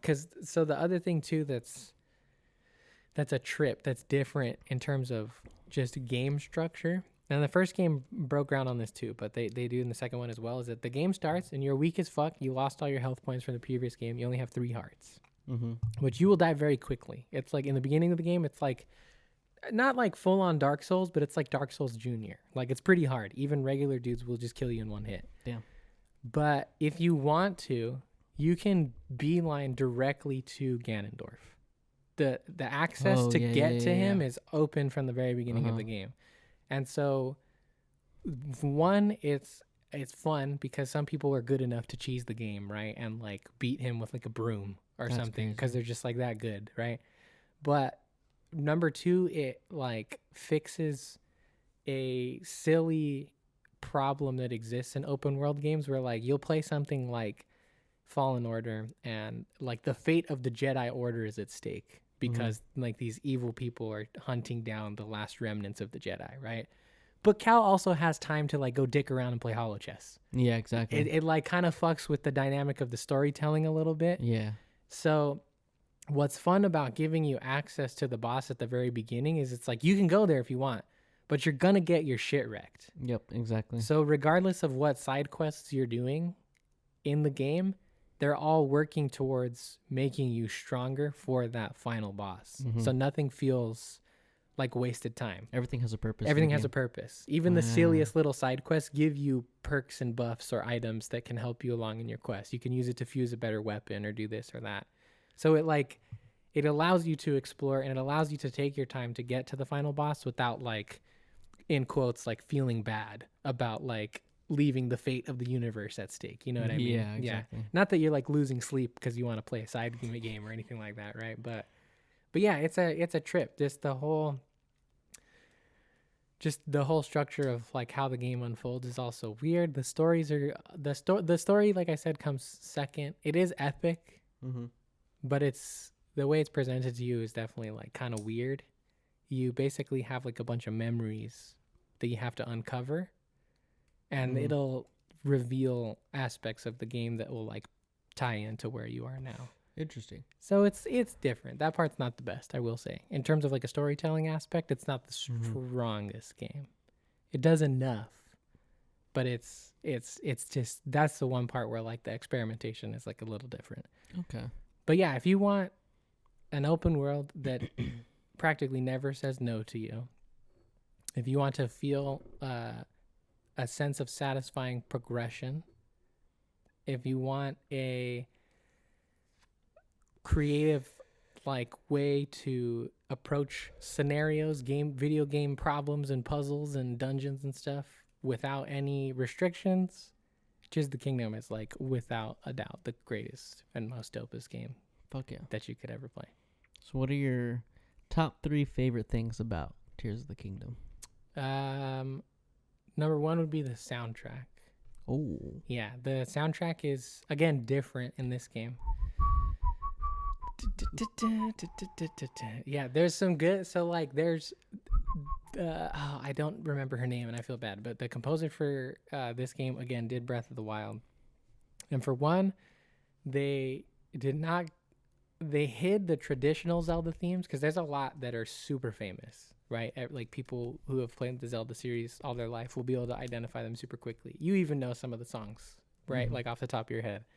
They have a wide array of like powerful songs, right? Oh yeah, what is it? Yeah, Manaka Katoaka, I think. I'm probably mispronouncing that in some way or another, but she shows a lot of like subtlety. She creates a lot of new themes that are really good, but then what's great is that the general vibe is that the old world, Nintendo's kind of like talked about this in a little bit, is that like essentially what they're doing is with these last 2 games is they're retconning it so that all the old timeline stuff is actually truly the Legend of Zelda. Oh. So it's like all stories that all amalgamate into this world now, right? But what's awesome is like in the music you get hints of that because all of the old themes that you know and recognize, when it's appropriate, rear their head in like super subtle ways. So you still get like hints to the past and stuff like that. Like that theme that you're singing is in the game, but there's no like, the Kokiri Forest is different in this, right? So the way that they do it this time is there's a, you can buy a plot of land in the game and you can buy pieces to build a house, like kind of Minecraft style. Okay. And when you're building that house, there's like a super chill, relaxing, almost like lo-fi type song playing. But then it was like one of the greatest moments for me. Like there was 2 or 3 good moments that were like music related in this game, but this one in particular, you're building and you're just having a good time, you're feeling relaxed, and then all of a sudden you like get into the groove and you realize it's going doom doom doom doom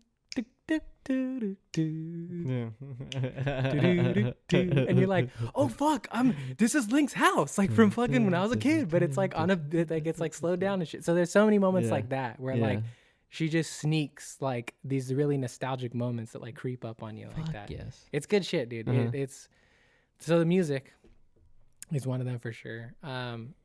Just the structure of the game, like the open structure of the game, is another big one for sure, because you get to play it at your pace in the order that you would like. All the main quests in the game can be tackled in whatever order you like. Any side quest can be accessed at like any time, as long as you don't go fight the final boss. And then the third thing would be the finale. Oh. The finale of the game. I know I said that the story structure is not fantastic, which I will stand by. It's good. It's serviceable enough, but it's not fantastic. Yeah, it's not going to blow your mind. No, I don't think so. But the finale will, because if you're playing the game and you're not like a fucking Zelda god and you don't just charge straight down and fight the final boss on your like first hour or whatever, you've gathered all your allies. There are like elemental tribes across the world that are, again, visually distinctive. You have the Zora people, who are like a water tribe. They're fish people, basically. You have the Gerudo, who are sand people, and they're a race of only women. Sand people. They're badass warrior chicks. You have the Rito, who are bird people. They live like in this like gigantic rock spire that like goes up into the air, and their village is built around it. And then you have the Gorons, who are rock people that live on like a volcano. And each one of them has a champion that you have gotten to know over both of the games. But in this one, you recruit them to help you take on like the final Demon King, Ganondorf. So you have all your allies gathered. You go to Hyrule Castle, and you get up to the top of Hyrule Castle, and he's not there. So you're like, fuck, because that's where he was in the last game, right? He almost fucks you up. Your allies come, they save you, you're good. So you go back and you get a note from... This is how Nintendo intends you to play the game, mind you. I will say that the order that I'm explaining this could be different depending on how you choose to tackle events. But this is the like intended order of events. So they save you. You come back down. Your main scientist chick, I'm fucking forgetting her name, tells you, okay, there's one more person and you have to go recruit. That's like imperative to like go back down in the depths and find her. So you do. And without getting into too much detail, essentially when Zelda disappeared at the end of the game, she got thrown back in time like 10,000 years. God damn. And there's like a double storyline happening where Ganondorf got imprisoned, where you guys encountered him in the beginning of the game, by Zelda and the people that she was with 10,000 years ago. Which is why in the beginning of the game, even though they've never seen him, Ganondorf is like, oh, Zelda, Link, you fucking punks. Like, I'm coming for you. You sons of a... Yeah. Son of bitches. So it's like a weird time loop thing, right? Where like Zelda's responsible for it. So essentially what happens is like right before the final boss, again, if you play it in the intended order, Rauru, who's a companion character that I have not mentioned up to this point, and I'm not going to go any further on it, but he's a cool dude. Don't worry about it. He imprisons Ganondorf, and he's been talking with Zelda the entire time because she's from the present, right? Or your present. And so he imprisons him at the end and sacrifices himself to save him. And he basically tells Ganondorf, like, hey, motherfucker, because he's like talking shit, right? Ganondorf has become pretty ultimately evilly powerful. Like, it's not good news. But they imprison him as like a last act, and he's still being cocky about it. He's like, 10,000 years are going to blink, like pass in the blink of an eye. Like, you're just delaying the inevitable. I will still come to power and fuck your world up. And Rauru basically tells him like, nah, motherfucker, like this homie Link and his master sword is going to fuck your shit up, dog. Like there ain't nothing that's going to stop him from taking you down. And so it's like this hype moment of like your battle has been written into the fates like 10,000 years ago. And you've already like taken place in like starting it at the beginning of the game, but you just didn't realize it. So there's all that at stake. So you figure out where he is, which is underneath Hyrule Castle. Mm-hmm. So you go back to the castle and you dive and you do your usual 10 to 15 second dive into the depths, right? And then there's another hole and you're like, oh, fuck, okay. You jump down that and there's like another 10 to 15 second dive. And then you're going and going and there's like a bunch of monsters that you're fighting and stuff.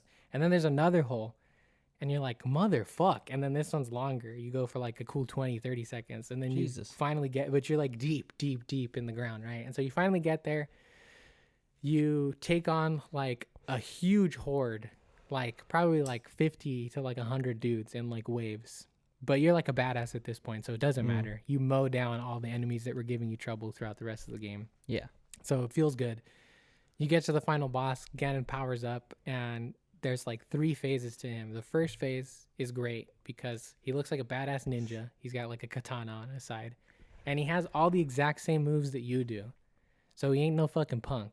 Like, in the game, there's like a counter of sorts where if you dodge, everything slows down and you can slash really fast. He can do that. So if you fucking swing wildly, he fucking flips out. You're stuck in slow motion. He just slashes you up. Oh, fuck. And you're like, what the fuck? So he can do everything you can. So it's a true duel. Like, that's hella cool. It's a full-on fight, right? So you beat him in phase 1. And then one of the greatest moments just in gaming history is like the health bar on screen is like milled, right? Like usual.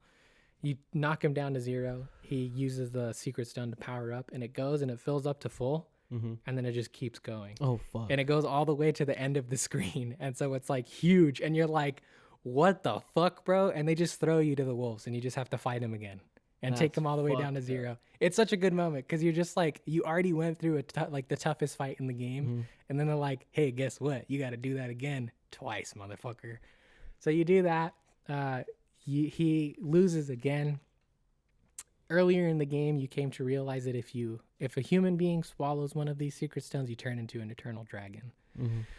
So Ganondorf, being the sore loser that he is, takes his stone out of his head, swallows it, turns into a dragon, busts up into the thing with Link in his mouth. And so you fly super high up above Hyrule, and you can see the entire map down below you. All of those visually distinctive areas that we were talking about are visible. You can see them, right? Pa, pa, pa, pa. And so you're up like thousands of feet in the air, and you have to fight him without any, like, there's no cutscenes that happen. There's a cutscene that takes you from the ground all the way up to the top, but once you're up there, you're in full control. So like you're free falling through the air. You have to keep landing on his back. You're jumping between 2 dragons because of other story elements that I forgot to mention. Zelda's also a dragon, but you're bouncing back between them. And you never lose control. A Tale of 2 Dragons. Yeah, it's fucking insane. It's like the coolest final boss finale shit I ever seen in my life. That shit sounds fucking insane. It's wild. It's like, maybe the spectacle isn't quite as big as something like Survivor or even Spider-Man.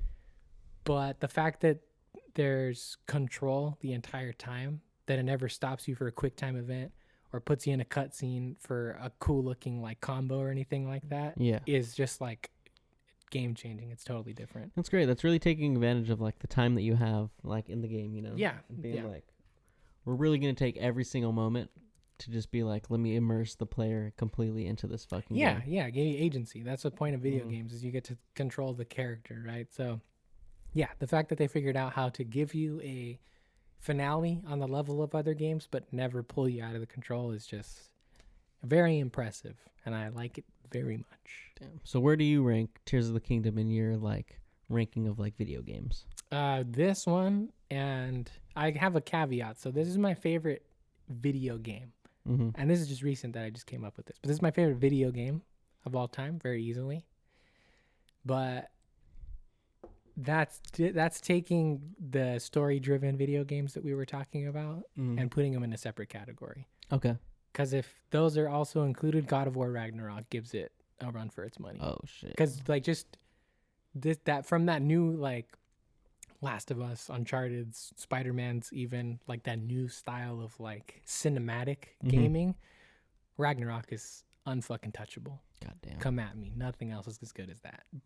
But for for a good old fashioned game where gameplay comes first, Tears of the Kingdom is the best. I think it's the best game of all time. Damn. It's fucking crazy, man. It's fucking crazy. Go play it. Yeah. If you guys have not played Zelda, Tears of the Kingdom, or Legend of Zelda, Tears of the Kingdom, go fucking pick that shit up. Go get a Switch. Go get a fucking Switch. And go play that and shit. switch that shit on. Switch and that shit fucking on. play it. Because from what I've heard, that shit's a fucking top tier motherfucking game. It's for sure a masterpiece. I was watching my homie Connor play, and that shit looked pretty fucking fun.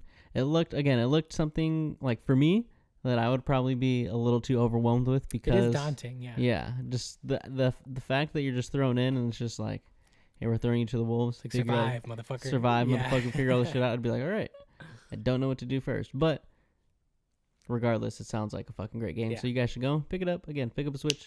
Go and fucking play that shit. You can do a lot more with the Switch. You can do the Switch Sports and all that. That shit's fucking fun. So very versatile. But get some classic Wii Sports. Or I guess it's not Wii Sports anymore. Switch Sports. Yeah, Switch Sports. I'm going to call it Wii Sports forever, though. Basically is Wii Sports. Yeah, it's just for being honest. There's different games, though, right? For being honest. It's the same thing. Yeah, it's the exact same thing. Classic. But yeah, so go get Zelda Tears of the Kingdom.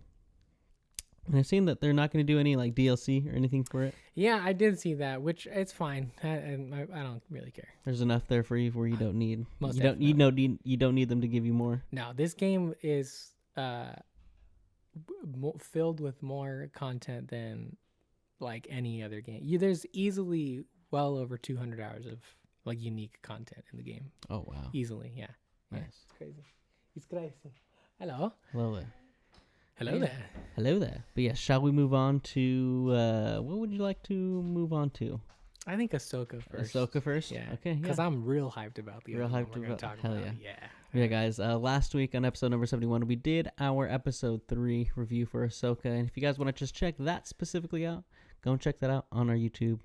That video, just that 15-minute segment, yeah. just the Ahsoka part. We did good. We kept it short. Exactly. It's up there, so you guys can go watch it. Also, go and watch our episode 1 and 2 review. That we did in episode number 70, and that's just accumulated into one video. So go and check that out on our YouTube, and go subscribe at 2HIGH4TV, 2OHIGH4TV, the number 4, not FOR, FORE, FOUR. I mean, it is FOUR, Yeah, but it's like the symbol. The symbol. Symbolic. We're a symbolic podcast. We here. are very symbolic, very thematic. But yeah, we're going to give you our episode 4 review, because episode 4 came out last week, the time that we are recording this, and it was crazy. Probably one of the most epic pieces just like Star Wars media that we've gotten just in like just such a long time. Yeah. Like, and just like, I mean, just like it being just Star Wars to the core. Yeah. Like, there hasn't been anything this hype for me since the end of Mando season 2. Yeah. And I think this is like right up there with it. For I agree. Sure. 100%. This is right behind it for me. And this is more like rooted in Star Wars. Yeah, definitely. Like yeah. Mando season, the ending of Mando season 2, it's very Star Wars because, we get Luke Skywalker came back. He get his great big moment that, we've never gotten to see like an updated version of like what Luke Skywalker would be.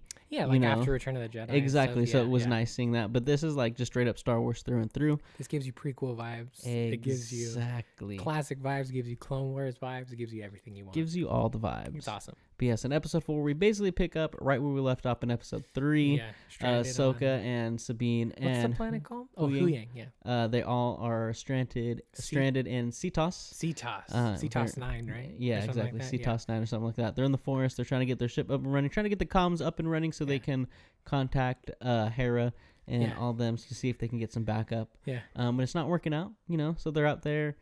Sabine and Ahsoka have their talk about, hey, the enemy has the map. If we can't, get the map ourselves and use it to find Ezra first, we need to, we need to destroy it because no one should be able to get to Ezra because where Ezra is, Thrawn also is. So we can't let the bad guys get to Thrawn because Thrawn is what we're trying to stop. Yeah, they got to sew up that thread. And they have that moment of, Ahsoka telling her that and Sabine being like, nah, it's all good. We're going to fucking can count on me. We're going to get the map. We're all good. And Ahsoka's like, hey, can I, if it all comes down to it, can I count on you? And Sabine's like, of course. So they go back on the ship. They get ambushed by some bounty hunters because at the end of episode 3, we saw that Shin Hati told Balin, like, hey, they're here. Balin obviously knew, and he told like the bounty hunter droids, hey, go out and get these motherfuckers. So they get ambushed. We get a great fucking fight scene with Huyang fighting these motherfuckers. That shit was awesome. I didn't expect that. Me neither. That was really nice. Really putting them on the spot and really, it was weird getting like a droid fucking fight. You know what I'm saying? Like obviously we got what's homie from Rogue One. Damn it, I can't remember. Yeah. C290 or some shit. Yeah, something like that. But you know, we got some fight scenes with him, but we never got like a full on like robot on robot like fight scene. You know, so it was pretty cool seeing that. Yeah. And you know, we get Sabine and Ahsoka fucking jumping into action. Ahsoka fucking ignites her 2 lightsabers, and you know they fucking fuck these motherfuckers up. Shit goes down. Yeah, the whole episode's like a fight episode. Mm-hmm. This was definitely like a fluff like fight scene. You know what I'm saying? Yeah, that's true. It's more volume. It's like, hey, let's just get you into like the vibe of the episode of like there's gonna be some fights going on. Yeah. But it was nice getting to see how Ahsoka and Sabine like really like when they just aren't thinking about it, and it's just like, hey, we need to work together and, you know, just kick some ass. They're very synergistic. They're synergistic. They're kicking ass. You see the scene where, like, Sabine fucking gets the dude with the fucking, her little grapple fucking rope and then pulls him forward, and then Ahsoka finishes him off. Like, they got the combo moves, bro. Yeah. Exactly. It's good shit. Yeah. But then we get to one of the scenes that we've been wanting to see from the trailers. We get the showdown with Shin and fucking Merrick and Ahsoka and Sabine. Yeah. And holy shit, man. Good that fucking shit fight, was fucking sick. Really like good. Super tense. Yeah, really, really tense. Yeah. Like the thing is, like, Dave Filoni has really known like how to find those tense moments and build them up like really, really nicely. Like not forcing the fighting too much, like really letting the characters like feel like they're feeling each other out and like give like, you know, put the viewer on that, like on the edge of their seat a little bit and let them like, all right, what's gonna fucking happen? Who's gonna strike first? Who's gonna do this? Who's gonna do that? And like, there's a few moments in this episode where they do that, and I thought they really handled it very, very well. They definitely have the choreography is still there, and the moves that they do when they're actually like clashing is still good. It's more simple. I would say that part is probably closer to like what you've already seen in the sequel movies. Yeah, but the feeling that I got from the Twin Sons episode of Rebels, you've probably seen the clip where Old Ben and Maul face off. Yeah, that was the vibe of like the feeling of the fights for all of them. It was just like that mental game. Yeah, exactly. Yeah, it was good shit. It was that mental chess. Like, what move are they gonna do, and how do I counter this move before they even know I'm gonna fucking counter this move? It's oh man, it definitely makes you bite your nails, man. Yeah, it was fucking great. I thought the setting was great. Like you said, the choreography was like, it was simple, but it reminded me of that like prequel trilogy like style of like fighting where it's like it's not super like, obviously the prequel is like they were getting more acrobatic and stuff like that, but there is still some like simple moments to it, and like the choreography means more than just like the crazy acrobatic stunts and stuff like that. So what I liked about it this time was like it reminded me of the original trilogy fights, at least in 5 and 6, where like the prequels I think at times can feel very choreographed. Yeah, like where they're deciding to try and swing is very much set up so Obi-Wan or Anakin can do like a cool flourish to block it, right? In this, it feels like every single one they're going for the fucking throat, or like they're trying to slice each other in half, or like every one feels like a killing blow rather than like dun, dun, dun, dun, dun, dun, dun, dun, like, you know what I mean? Like they're waiting for those moments to actually fucking slice, and it feels so much more tense. It's crazy. Yeah, I loved the fight between Sabine and Shin. Obviously, we were waiting for that that rematch, and I think we're definitely gonna get like another rematch before the season ends for sure. There's gonna be a finale one. Yeah, but it was fucking great. We get to see like how much Sabine has progressed, like in that small amount since we've seen her in like the fight in episode 1, and like she definitely holds her own against Shin, but Shin definitely gets the upper hand. You know, for sure, most definitely. But yeah, and then we get fucking Ahsoka versus Merrick, which was fucking the showdown we've been wanting to see again since, what was it, like episode 2, like the little fight that they had. Yeah, on Corellia, I think. And we've been wanting to find out who the fuck is Merrick, because we've definitely theorized who we thought he is, and everyone on the internet has been like, oh, it's fucking Ezra, oh, it's fucking this, it's that. I saw Kanan, I saw Starkiller, like I saw. No way, it could have been Kanan. No, Starkiller for sure, yeah. Starkiller, Starkiller, we talked about that one a little bit, but.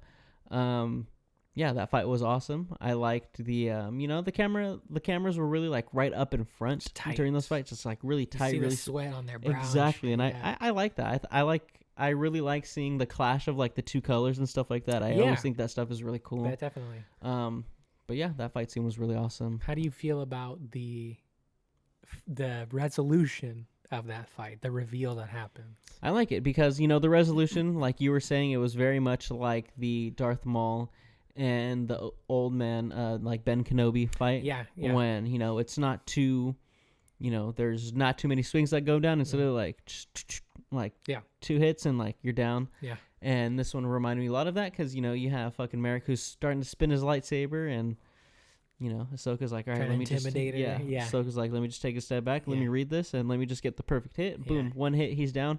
And I liked seeing the, reveal that is like some Dark Sister magic type shit, because it is diving more into like the deeper, I don't know, like the more mystical aspect of the Force and not just like the regular like sci-fi, almost like religious aspect that we're used to. Yeah, definitely. We're getting more into like some witchcraft and stuff like that, which I think is really cool. Yeah. So I mean, it's showing that like, Night Sister magic can revive, it's formidable and it can revive like a good amount of people. I mean, like, what was it in Clone Wars or in Rebels? Clone Wars, right? They revived Savage Opress. Fucking with Dark Sister magic or Night Sister magic, right? Do they? Yeah, I'm pretty sure they do. because he's already dead. Yeah, that's right. Yeah. And then Sidious kills him again anyway, so it doesn't matter. But yeah. Mm-hmm. No, so, they're powerful. The Night Sisters are very. So who knows? We can see like other fucking random people come back. Which. What was interesting? Sorry, go ahead. I was gonna say I don't want them to just throw in random people like, oh hey, we can revive fucking this person. Let's bring this person back. Don't just use it for Easter eggs. Exactly. Like, make it story driven. Yeah. Exactly. What was interesting to me is that it was because I want to. It felt like a misdirection for sure. Like in terms of story element, right? I'm not trying to go so far as like lore, but in terms of like story structure, it definitely felt like a misdirect. Like they were trying to build this mystery around who is this person, and because I'm still confused, and I would like to know more about what the apparition was, because even when Night Sister magic is used to revive people, it brings back their physical form. When Homeboy got slashed, he just turned to green dust. Yeah.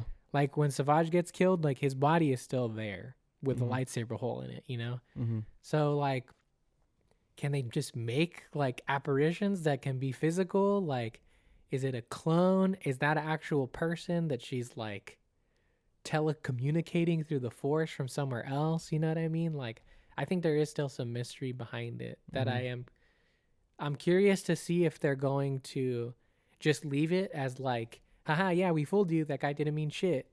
Or if there's going to be some explanation as to like how, I assume, what's her name created him. Morgan. Yeah, Morgan Le Fay. Oh yeah, Morgan Elsbeth. I was gonna say Morgan Le Fay. I think that's King Arthur. But yeah, because I still want to know. You know what I mean? I'm still left with questions. Yeah, after he gets sliced up. I think it's something that could be they could dive into more for sure. Maybe not this season, but maybe like next season or something like that. Keep Morgan alive, or even introduce more Night Sisters. Exactly, but I think it's something that even if they don't, like if they just kind of leave open-ended, I think it's the right thing to leave open-ended, to leave those questions, because I think it leaves the right questions, and you can have people like theorize. You know, it's not something super pivotal where they're oh my god, this is something super important that it's just something on the side, like, hey, this character that everyone theorized was this super important character is actually not the super important character. He's just the ghost of some sort. It's just green. It's just green dust. Just green dust. Yeah, literally. Yeah. Hey, what is a green dust? I don't fucking know, but I don't have the time to fucking describe that. But maybe you guys can. I gotta think about the other things that happen in this episode right now. Exactly. So after Ahsoka kills Merrick, Sabine basically tells her, "Hey, you go. You get the map. I'll fucking finish off old Shin Hati over here." Yeah. And obviously Sabine doesn't, but you get Ahsoka going back, and she finally meets up with Baylan. And, we get the freaking... Another great duel. Yeah. We get the dialogue between them, something that we've been wanting to hear. We get Baylan like, oh, Anakin spoke very highly of you. Yeah. And, Ahsoka hits her back with the regular, like, oh... He didn't fucking mention you, motherfucker. Yeah, classic. You're fucking nobody. Yeah. And then they have their duel after they give their respective, like, oh, this is what I want to do with this, and stuff like that. Baylan's like, I'm here to secure the fucking future. Yeah. And she's like, I'm here to stop Thrawn and stuff like that. So we get that throughout the episode, but good little banter. Exactly, good banter. It's interesting because like I don't think the dialogue has been anything super complicated in like these episodes. No, it's been very simple. That's true to form for Star Wars. Yeah, though. the characters say what they're feeling. Yeah, you know what I mean? Yeah, and classic Star Wars. Exactly, classic Star Wars, and I definitely feel like this is a lot of what it was, right? Yeah, I will say like I'm on the fence about the dialogue portion of that, because I was expecting to have a little bit more revealed when we finally got to that bit, because like you said, it was so highly anticipated from the trailers.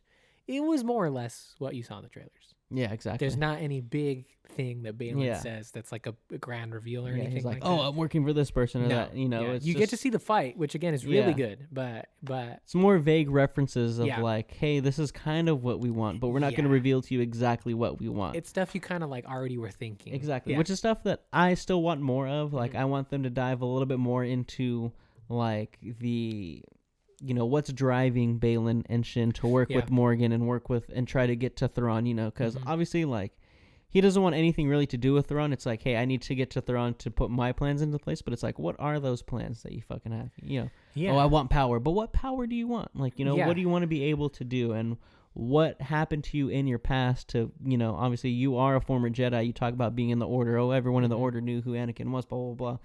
Well, what fucking happened? What pushed you out of the Order, you know? It's it's also interesting to me as well, because like I think maybe the choreographer wasn't thinking character in mind when they designed the fight scene, but I would like to imagine that they did. And it was very interesting to me, like, how reserved Balin was. He's not like your typical dark side like fighter where they're like coming at you with like the savage ferocity and like super, like, don't get me wrong, he's powerful because he's big and he wields his lightsaber like a great sword, you know, like he has like big huge swings, but he's like in control. Yeah. Almost more so than Ahsoka is. He doesn't strike first or anything like that. No, it's off-putting. It's weird because you're used to like people with red lightsabers like being erratic, right? So the fact that being the aggressor and being like really putting that pressure on. Yeah. So the fact that he's so calm and so like reserved, he's like almost scary. It's like kind of off-putting of like, oh fuck, dude, like what's gonna happen, bro? Like, and again, it makes me question, like you said, what are his motives? Like, what does he truly want? Because it doesn't seem like he's fully given over to like a typical dark side thing, you know? He almost feels like a dark Jedi. Yeah. Because I wouldn't say gray, but like, they just give us the line of like, you know, where Morgan's like, oh, have faith. And he's like, huh, faith. I lost that a long time ago. So it's like, okay, something happened, but it's like, what happened? You know? Was it just Order 66 again? Or like, did he have a more personal? It seems like something before that, right? Yeah. It definitely feels like something before that. I could see it being that he left the Order before Order 66. He defected from the Jedi or like got exiled or something or other. Who knows? But yeah, it is interesting. Because I wonder if, what my thoughts are right now is that maybe his motivations are just preserving the Force sensitive, and he's on the fence of like willing to do whatever it takes, even dipping over to the dark side. Yeah, but he said he wants like power. Like you don't. That's true. Like to me, you don't like the preserving the Force, like, you know, Force sensitive people, and then wanting power. Like don't align. Yeah. Yeah. Like you can do one without the other. They did used to the Sith used to have armies rather than just the rule of two. So maybe it's more like that of like, okay, I'm not gonna pour all of my knowledge into one apprentice that can eventually become like as powerful as me, but I can train a host of people to be like kind of good with the dark side and have like an army of like Force sensitive like warriors and shit, or something. I don't know, because he like you said, he doesn't seem to be perfectly in line with Morgan and Thrawn. It seems like he has his own agenda. Yeah, it seems like a means to an end. Yeah. So I'm curious. I like his character a lot. He's the most intriguing to me right now for sure. Yeah, and then Ray Stevenson just delivers him like kills it, bro. Just like so well. Like he doesn't say a lot, but what he says like has a very impactful and holds a lot of weight. You know, like even when like he's talking about like fighting Ahsoka or whatever, and Morgan's like, oh, do I sense a little fucking fear or like doubt or whatever? And he's like, no. Just experience, like, you know, fought a lot of Jedi or some shit, right? Yeah. Something. He just knows. He obviously knows about Ahsoka. Yes, he's had conversations with Anakin or been around conversations where Anakin's spoken about Ahsoka. So he's very familiar. And I don't know. Like he is a very interesting character. You know, I would have to imagine as well too that like in the last days of the Order, Ahsoka was probably a known figure. Yeah, because like there's no way the arrest and mistrial of the great Anakin Skywalker's Padawan like went unknown to like a bunch of Jedi, you know? So like I feel like even if he didn't know Ahsoka personally, he knew of her. She's got her own infamy, I imagine, amongst like the remnant of the Jedi and stuff like that. Yes, but we get, just to get back into the episode, we get the huge duel that we've been wanting to see between Ahsoka and Baylan, and that shit was so fucking sick, because it is, you know, it has some of those like old, you know, samurai elements to it. Yeah. You know, with Ahsoka's character and her being more of like that samurai character. The different stances too. They keep switching to like, yeah. I was also very curious as to why she doesn't use both of her lightsabers. Like she just uses one. Like at a certain point in the fight with Merrick, she just goes down to one. And then at no point during the fight with Baylan does she use both of her lightsabers. And I thought that was very interesting. I don't know if again, it could have been a practical thing, right? And maybe the choreographers chose to just do like single blade versus single blade.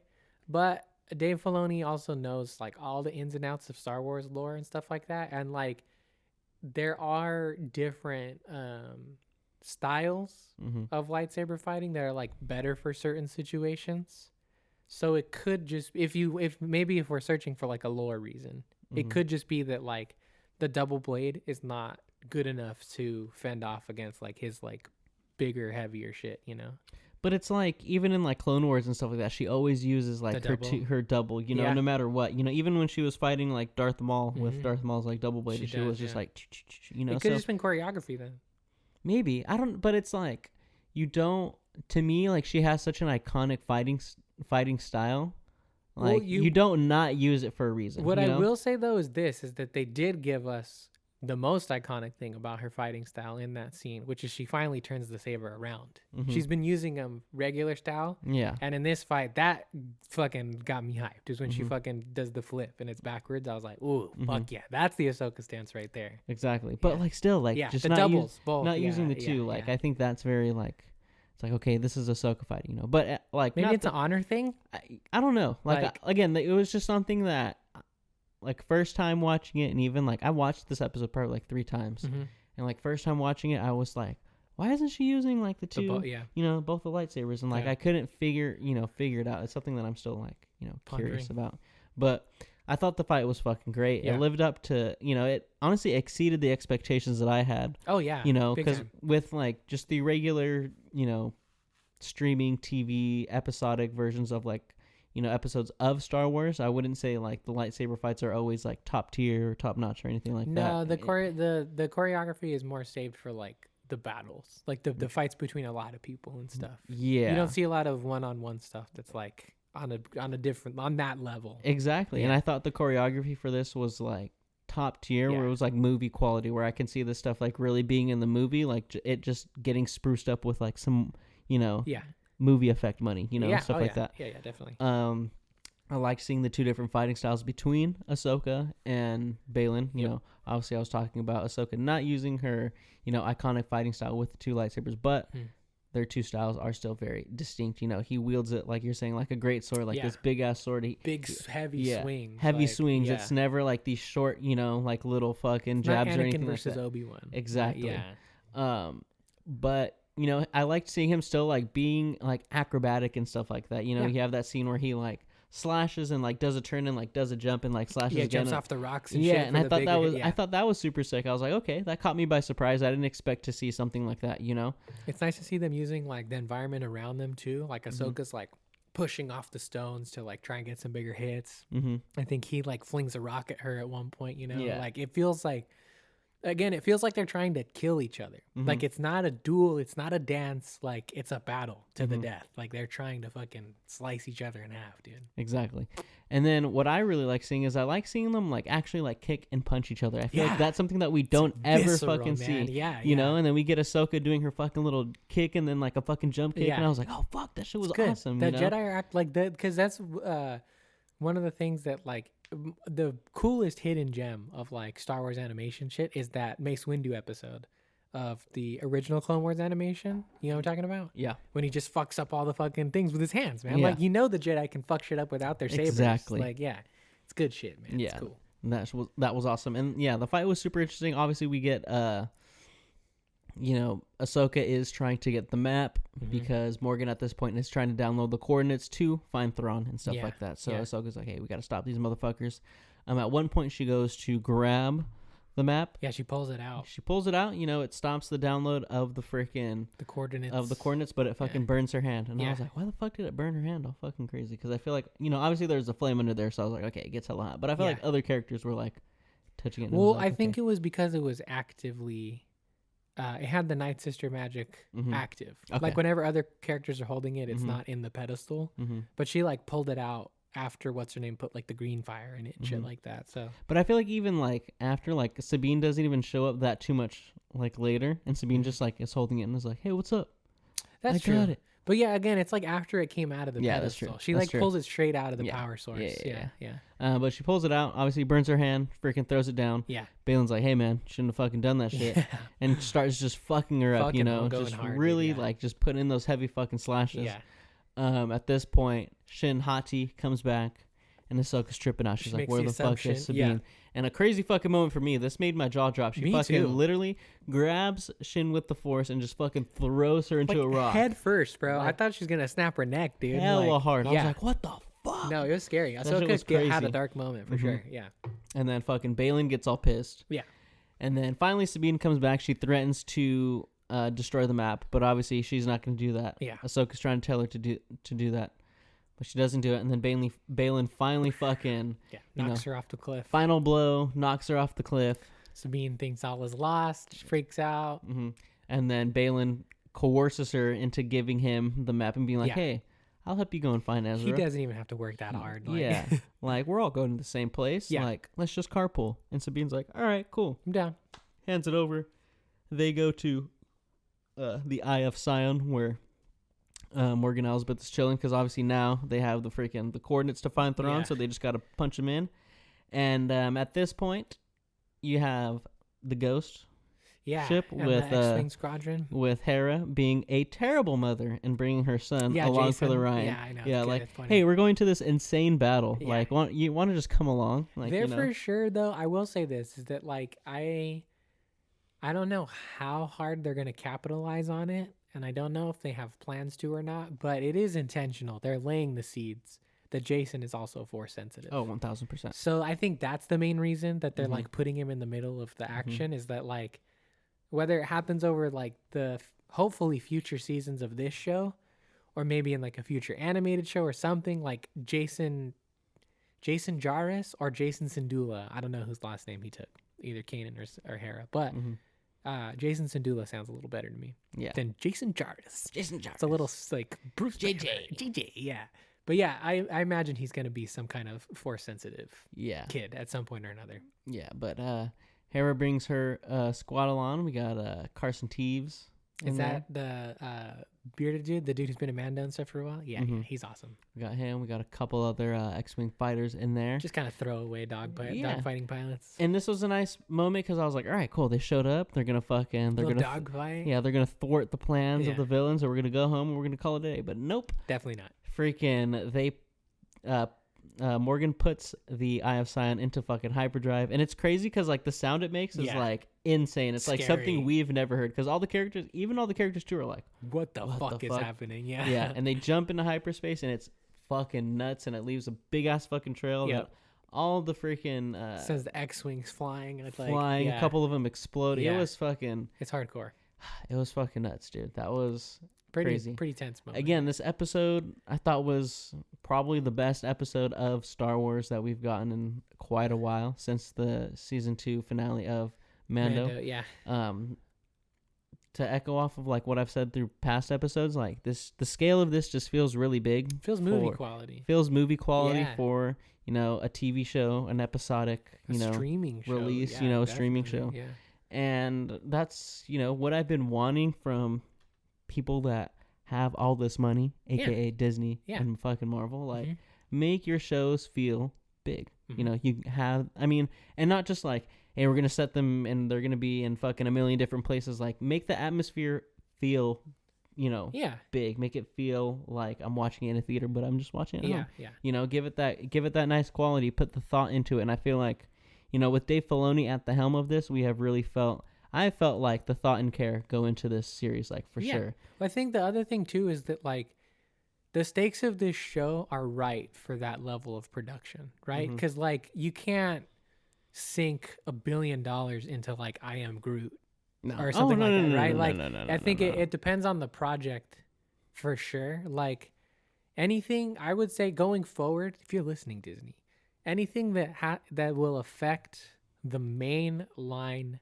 story that is unfolding in either your Star Wars or your Marvel canons, put at least 75% of what went into those productions. It doesn't have to be this all the time, because Ahsoka is it needs to be this all the time. This feels like I won't say this is like the end game of Star Wars or anything like that, but it's certainly on a different level. It deserves more care and respect than a typical Star Wars project, which is why I say like the 75% thing of like, or maybe the other one should get 100, but this deserves the 110% that it's getting, because it's fucking that's big, man. It's big shit, big reveals, big fucking returns possibly.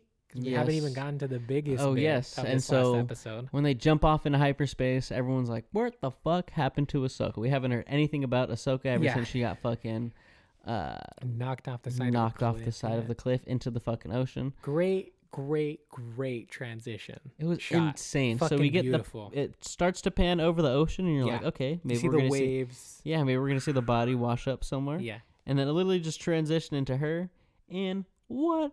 The world between fucking worlds. The world between worlds, bro. It looks fucking so great. It looks beautiful in live action. I will say I will say this. It's not the most intricately difficult thing to pull off, because it's just like a lot of black space with some cool cyberspace looking highways. Yeah, but it looks 10 times better than it did in fucking Rebels. Very exciting to actually see it. In Rebels, it was literally just black space. Yeah, they had the little bridges and stuff too, or whatever. Yeah, but it is something different to see it with real actors, with real people standing there. Yeah, it gives it a different scale. Exactly. Sleepy or sneezes? Sneezes. But Ahsoka wakes up, and you hear, hello, Snips, and you're like, what the fuck? What is this? Who uses that nickname? Anakin? Yeah, and then you hear it again, and he's like, I didn't expect to see you here so soon. And it, the voice comes in a lot more clear. We can hear, okay, it's fucking Hayden Christensen. He's playing Anakin Skywalker. Yeah. Ahsoka turns around. She sees him fucking standing there. In all his glory, bro. All his horribly de-aged glory. Yeah, I thought it looked okay. I thought it looked much better than the Luke Skywalker. And the Luke Skywalker, to me, looks pretty good. Which Luke Skywalker? In the end of Mando, season 2. Okay, it looks better than that, but it does not look as good as it should look. For how much we've been doing de-aging and everything like that, it should look way better. I think it's actually so funny to me that you caught that, because like that one to me it didn't look like stellar. But it certainly wasn't anything for me to like. Just looks weird to me. Like anytime I see it, I'm like, okay. I didn't notice it because when I first saw the one in Obi-Wan was noticeable, but that's because they tried to make him look like Obi-Wan. They didn't even de-age him. He tries to look. They took at least some of his wrinkles off because he has like some bags under his eyes that were not there in Episode 2. But they didn't take the. And there's no offense to Hayden Christensen, but he's just bigger now. He wasn't. He's not like as slim as he was back in 2000. So that was the main thing that threw me off in Obi-Wan. But in this one, I thought he looked fine. I hardly even noticed it, honestly. To me, I don't even think that's his actual, like, torso standing there. I think they just got to stand in, and I think they just fucking CGI'd his face onto someone else's face. It could be. I mean, that's how they did it with Luke, is they have a person there. Just have him there. You don't think Hayden Christensen actually wants to come back and actually physically be in that role?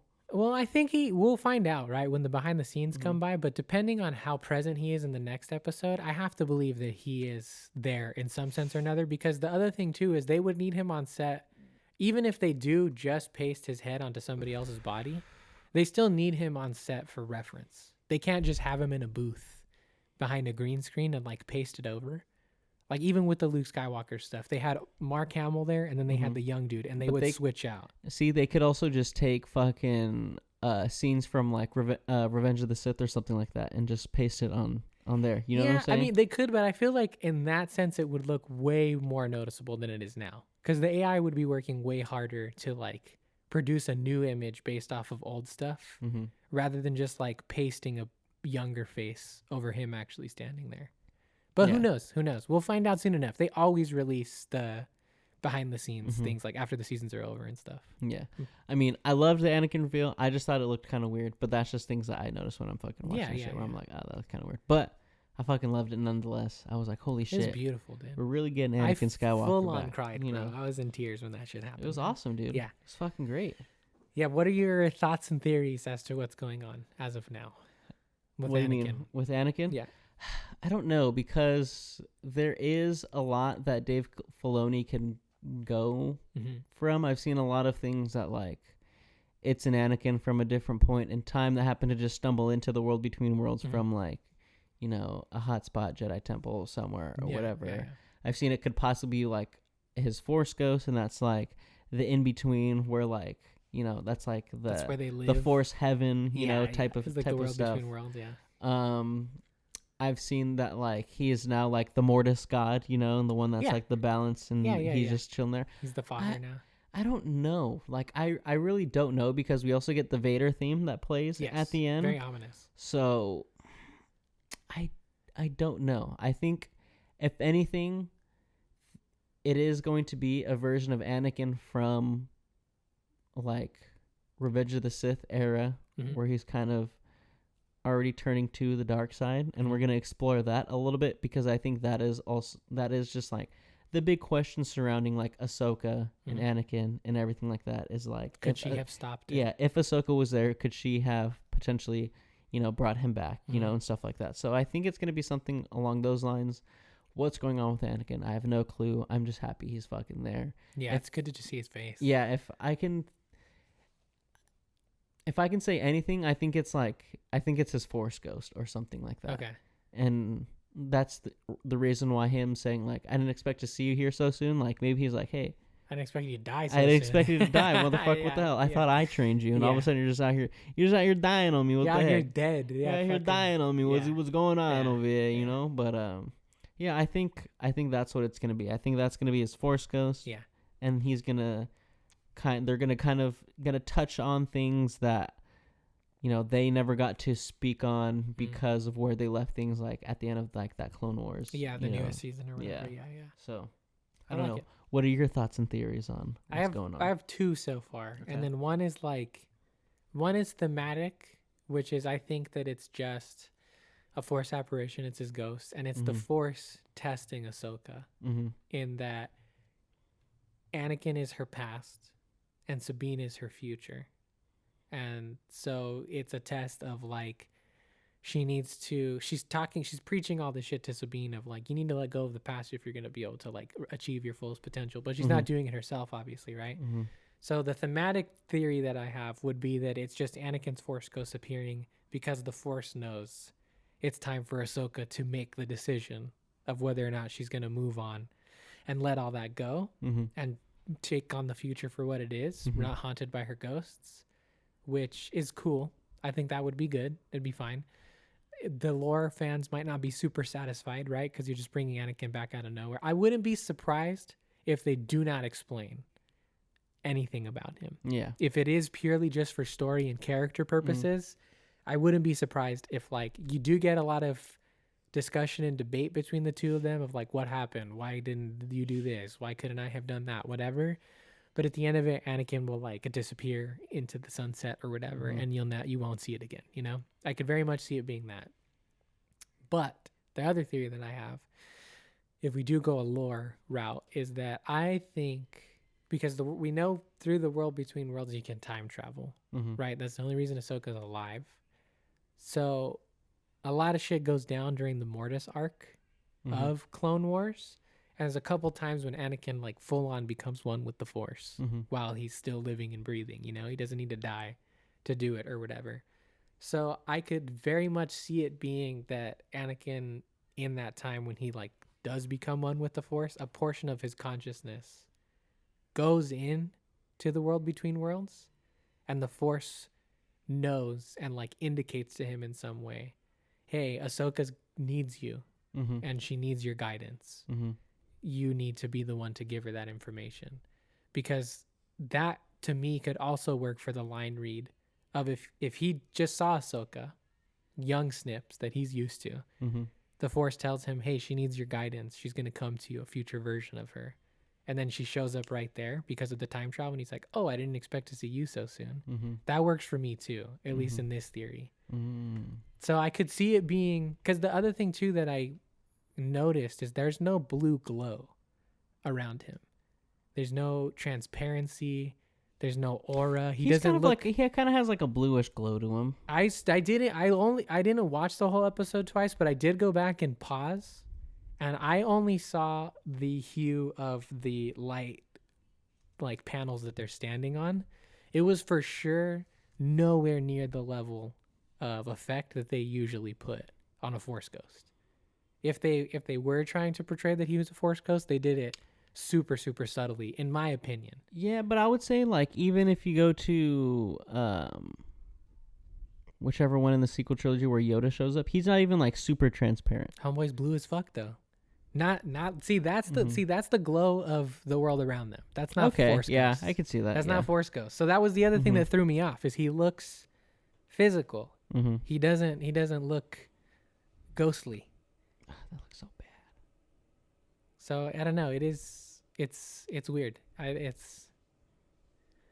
There's not a lot of typical visual hints. His hair looks blue. Oh, crazy. Yeah, a little. It looks grasping at straws. Yeah. But yeah, so that's the other thing that is interesting to me, is that he's not appearing to her, and it's because I would believe that it could be his Force ghost, because that's how he shows up at the end of Jedi, right? With the retcons. Originally, it was like the actor that voiced him or something like that, I think. But when they did the digital remasters, they put Hayden Christensen in. So I could see it being his Force ghost, because that's how he appeared at the end or whatever. Yeah. But I don't know. No blue just makes me think it's not a Force ghost. So do you think he like pulled her into the world between worlds? Do you think she fell into the world between worlds? Do you think Morai pulled her into the world between worlds? Who? Morai, like the owl. Who's the owl? The fucking owl that's like tethered to her after she gets like the Force of the fucking, what is it, like the sister or whatever? I don't remember that. Yeah, she has like a Force owl that's like tethered to her. Oh dang, I don't even remember that. Is that Clone Wars or Rebels? I think that's Clone Wars. Oh, okay. Oh, maybe, I don't know. Ahsoka, that is one thing that I'm interested in seeing, because like First Gooshed? For it so far, I think only one other appearance of this place, the world between worlds that we've got, you don't accidentally fall into it. Morai is a special convoy with spiritual ties to the daughter and a connection to Ahsoka Tano. Morai was a female convoy known to have spiritual ties, blah, blah, blah, blah. Could be. Especially if she's got ties to like that whole father-daughter son thing of Mortis, then I could see it. Morai has long followed and watched over Ahsoka Tano in the world between worlds, a mystical plane inside, blah, blah, blah. Morai encouraged the Padawan as a bridger to save Ahsoka. Yeah, maybe. Because then that would be another cool not Easter egg, but who has like a crush on Ahsoka Tano? I like how that's like the first suggested thing in that box right there. You have like a bunch of stuff about a Force owl, and then you have who married Ahsoka Tano? Who Does Ahsoka have a lover? Yeah, exactly. Did Anakin ever love Ahsoka? People just want to know the tea, bro. People want to know the fucking dirty details. But yeah, that is one thing that I am also confused about, wondering, because like typically you don't just like accidentally fall in there. You have to make a choice to either go there or, like we saw Ezra in Rebels, like pull somebody into it. So I don't know. I've seen theories that like if you watch like the credits and they show like the different points, like obviously it's showing like a end credits version of like the map and stuff like that, and there's different points and they have different names. There was like a theory out there that I think this was from Screen Crush, shout out Screen Crush, that those different points could possibly be like Force hotspots, which is why there's that altar on Cetos or whatever. Yeah. And those, since they're Force hotspots, like underneath them or whatever, could be entrances to the world between worlds. Like the veil between the two is like lighter there or something. Yeah, for sure. And maybe like Force users in the past, like way before like the High Republic and things like that, when they really had to use the Force to like travel and stuff like that, maybe they use that to travel to different points and stuff like that, you know? Yeah, for sure. Because it's like different points between like time and space and stuff like that. Yeah, because that was another thought that I had was that it seemed to me that the world between worlds was going to be used, or is going to be used, to help the rebels get to Thrawn in some way or another, right? Like whether Ahsoka figures out where the other thing too, my dad pointed this out, and I do think it's a good bet, is that obviously at the end of the episode, Balin fucking blows up the map, right, with his lightsaber, and seemingly the rebels have no way of getting over there because they lost the map. My dad was like, classic shit, the map's burned into Ahsoka's hand, right? Like the coordinates are there on her shit. Isn't that some like Indiana Jones fucking shit? It's just classic adventure in general. I'm pretty sure somebody did that before Indy too, but yeah, it would make sense, right? If like the pieces that they need that they're missing are now like scarred on her hand or whatever. Yeah, I heard that theory too, and I was like, oh wow, that like I feel like that like makes sense. It would work. You know? Yeah, they made why the else point. Would they, why else would they put so much emphasis on her like burning her fucking hand? Exactly. You know? Yeah. But yeah, maybe that in combination with the fact that she maybe gets information from like this Anakin appearance, or like finds a portal there somewhere that looks like Thrawn's ship or something. Like, I don't know. I think it's gonna be a combo of the two. Combination. I would also prefer that the world between worlds stays mysterious as well too. Like, I don't want the next episode to be like a super deep dive lore history lesson on like how everything and anything is possible in that place. Like, just do what you need to do thematically and like character wise, and have everybody tie up their knots and then get them out of there. Yeah. Like, keep that place a mystery, because like the more you try to explain it, the easier it's going to be for people to poke holes in it, and then shit's going to come out of whack, and it's going to be like, well, why didn't they just use the world between worlds to save Qui-Gon? It's like stupid shit like that, you know? So like, well, I think the other thing is like, if you go, and because I've been trying to look up things on like the world between worlds, and apparently like in Star Wars, like that is like, those are all like fixed points. Like, so even Ezra going back and saving Ahsoka was like supposed to happen. Oh, okay. It's part of like the timeline. Yeah, exactly. So it's like, or Ahsoka was supposed to like live regardless. Yeah. So like Ezra saving her doesn't disturb the Force or whatever. Yeah, exactly. So I think it's going to be probably something like that, where they can't really do that because those are all fixed points. I would like to see them have to go up against a fixed point that is not in their favor. You know what I mean? Yeah. Like, if maybe Ezra is destined to be lost forever, or something along those lines, you know, like a sacrifice that they're going to have to be willing to accept because the Force like wills it or something, you know? And then from that point, they can either do, you know, follow along with what Ahsoka's been saying of like the Jedi have to make the hard calls and sacrifice the things that they love the most, or they can take a different approach and disrupt Star Wars canon and like blow it wide open so that they can do whatever they want going forward, and have them like break the timeline, go with some Loki vibes, you know, of like, oh no, the sacred timeline is disturbed now. Because you know what else too, I heard rumors about this a lot, but they could, if they want to and they take that route, they could find a way to decanonize the sequel trilogy. I would love that, if they're really trying to apologize that hard. I don't think that they should. I think that's a terrible move. That's a horrible move to make, honestly, because as much as we didn't like that as fans, some of it, I enjoy more of the sequel trilogy than I don't like about it. And I'll die on that sword. I don't think it's as bad as people say it is. But that's a lot of years and years of people's time and hard work still, that you're just all of a sudden being like, nope, doesn't matter to the story. Sorry. Well, think about all the people that worked on like things like Star Wars Legends and stuff like that. That's ass. You know? That's what I'm saying. Like, think that's not good necessarily, to take years and years and years worth of artists' hard work and just to tell them like, nope, your stories don't matter. They don't factor into the overarching thing after all, because that's not what we want to do anymore. Like, I don't think that's a good move, especially with something that came out so recently. You know what I mean? Yeah, that's true. Like, just stick with what you got and go. It's fine. Yeah. People didn't like it, whatever. Do stuff after or before. Stick to your guns. Yeah, man. Like, don't discredit all of the people that put in hard work to those movies, you know? True. Very, very true. So what did you think all in all about Ahsoka episode number 4? 10 out of 10. My favorite episode of Ahsoka, and my favorite episode of anything Star Wars since Mando season 2. I still think Luke Skywalker coming back is cooler. But this is a very, very close second. Yeah. I would definitely agree. 10 out of 10. Everything about this shit was awesome. The score was awesome. Yeah. Man, the score is great in this show. The sets were awesome. The choreography was fucking awesome. I loved how they had the like drums.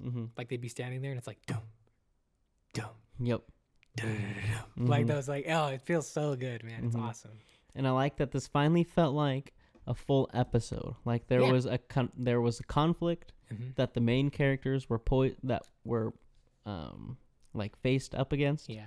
You know, and the first two do like a good job, but they get the benefit of having 1 and 2. Yeah, exactly. To resolve the opening. Yeah. And 3, like nothing kind of happens. 3 short, because it's a shorter episode already. Yeah. And then And this one is very much like, okay, super there's the problem of like we're gonna get to the map. We can either completely get it to ourselves or we have to destroy it. And there's the conflict that we have. And obviously Sabine's on the side of like we can't destroy it, we gotta find Ezra. And Ahsoka's like, hey, we gotta do what we have to fucking do. You know, it almost feels like, because like I'm still okay with episode 3 being what it was leading into 4, but I will say it almost feels like, and we'll see if this is true when the next 4 episodes come out. But I would have taken 4 weeks and they release 2 episodes at a time, because 3 and 4 definitely feel stitched together.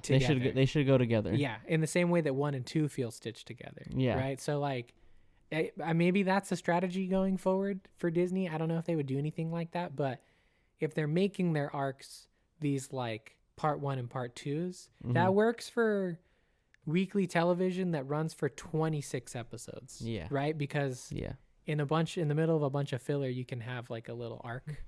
But when it's a single series like that, if you're gonna do that, just release them at the same time. Yeah, exactly. Just give me 2 at a time. I'm fine with that. If I get 2 episodes every fucking week, dude, I'm down. I'll take a shorter like time span if you get the 2 episodes every time. Yeah, hell yeah, easily. I'll take that. I would agree. But yeah, we get the conflict between the characters. Obviously, the conflict doesn't necessarily get resolved, but you know we have the bad guys. You know, it moves forward. The bad guys win at the end. Sabine makes a decision that she has to live with, and like, you know, that's just the way the cookie crumbles sometimes. This is very much the Empire Strikes Back moment of, you know, the series. It makes sense. It's the halfway point, right? Exactly. The middle. But yeah, it was awesome. I'm excited to see where we go next week, to see if we're gonna finally see this new fucking galaxy. Please just pick up with Anakin. Yeah, like that's what I want. Like I'm excited to see what's happening with the story that's set up, but you can't drop a bombshell like Anakin and not address it right away. No, yeah, we got to pick up with them 1,000%. You got to start back in the world between worlds. Exactly. Yeah. If there's anything, unless it's a flashback of Anakin and Ahsoka, like I don't want to see anything else. You know, just take me right back into that shit. Exactly. Yeah. But yeah, guys, Ahsoka episode 4. Go and check that out. By the time that you guys hear this, episode 5 will be out. So maybe some of our predictions come true. Maybe they fucking don't. Yeah, that's kind of fun. We get to do it the night before. Exactly. Yeah, or a couple days before. Whatever. Exactly. So who fucking knows? But I'm excited to see episode 5. But let us know what you think about episode 4. Tell us down in the comments down below, because obviously this is going to be on YouTube. Yep. Let us know. Theories. Do you like Ahsoka? Yeah. Are you not liking it? What are you liking about it? What are you not liking about it? Yeah. Give us the overall thoughts. We don't want biased opinions unless they are in line with our biased opinions. Then please bring them all. Nah, give it to us straight. Tell us what you like. Tell us what you don't like. Yeah, man. If it's your least favorite Star Wars show, tell us why. If it's your favorite Star Wars show, tell us why. Yeah. And yeah, just let us know. Ahsoka Tano. Yeah. One random little thing before we transition to the next one. Ev makes me laugh because I'll like I go over to watch it at my dad's, and so like I'll text her. I'm like, hey, we're gonna watch Ahsoka or whatever. Like, sorry if I don't text back. Like, I'm gonna be distracted. And she's like, she told me, I think the last episode, she's like, every time you type that, I just read ayahuasca. So now she's just like, you guys gonna watch the drug show or what? It's like it just looks like that's so on character with her. With Buddy, right? Yeah, it makes sense. Yeah, exactly. That is fucking hilarious. Can't be bothered to know the nerdy stuff. Oh yeah. But yes, moving on to another show that I'm glad you finally fucking watched, because I knew you were gonna fucking like this. Okay, I don't want to be interrupted while we are talking about this, so I'm gonna go use the bathroom now because I am stupidly excited about my adventures with Superman. I'm gonna say this now at the top. This is, I think, my new favorite rendition of Superman. Hell yeah. Pretty sure it's my favorite. Hell fucking yeah. I will return shortly. Hell yeah. But yeah, guys, as you heard, we're talking about My Adventures with Superman, which is the newest animated take on a Superman origin story. You know, we don't get the full-on origin with him, you know, crashing down in Kansas, blah, blah, blah, and stuff like that. But we do get the first episode with him being a little kid, figuring out his powers and stuff like that. But it is, just Superman first becoming Superman and learning how to use his powers. He's first working at the Daily Planet. He meets Lois Lane. He's fallen in love. And we get, our normal adventures with Superman. And, yes, I watched this way before fucking Daniel. And I was trying to get this motherfucker to watch the show. I don't know how many times I texted in our fucking group message that we have with his fucking cousin Diggs. But I was like, hey, y'all watched My Adventures of Superman? And I would never get a fucking response. And finally, last week, I was like, hey, yo, how about we talk about My Adventures with Superman? And he's like, all right, cool. And he finally watches it. And he's like, God damn, I fucking love the show. And I said, what did I tell you, motherfucker? Oh, I'm so sorry. We're recording this late at night. And I'm a little tight ski. But, yes, My Adventures with Superman is on HBO Max or just Max. Go and watch that shit. It is awesome. I really freaking like it because it has like a sort of anime art style, which if you've been listening to the podcast, I really love anime. So I like that, we get these homages, to anime and, it's finally getting to, it's getting its flowers. People are seeing the importance of anime and stuff like that. But if you're unfamiliar with My Adventures with Superman, I will read the description right now. So Clark Kent builds his secret Superman identity and embraces his role as the hero of Metropolis while sharing adventures and falling in love with Lois, a star investigative journalist who also takes Jimmy Olsen under her wing. But yeah, this is awesome. Like what I was telling Daniel, like before this, like I feel like this is just like at its heart, like such great, like Superman. Yeah. Like the people 100%. that created this understood like who Superman is as a character, and it really shines through each and every one of these episodes. Yeah. A lot of love and respect for not only the character himself, but I think like his world. Oh yeah. Too.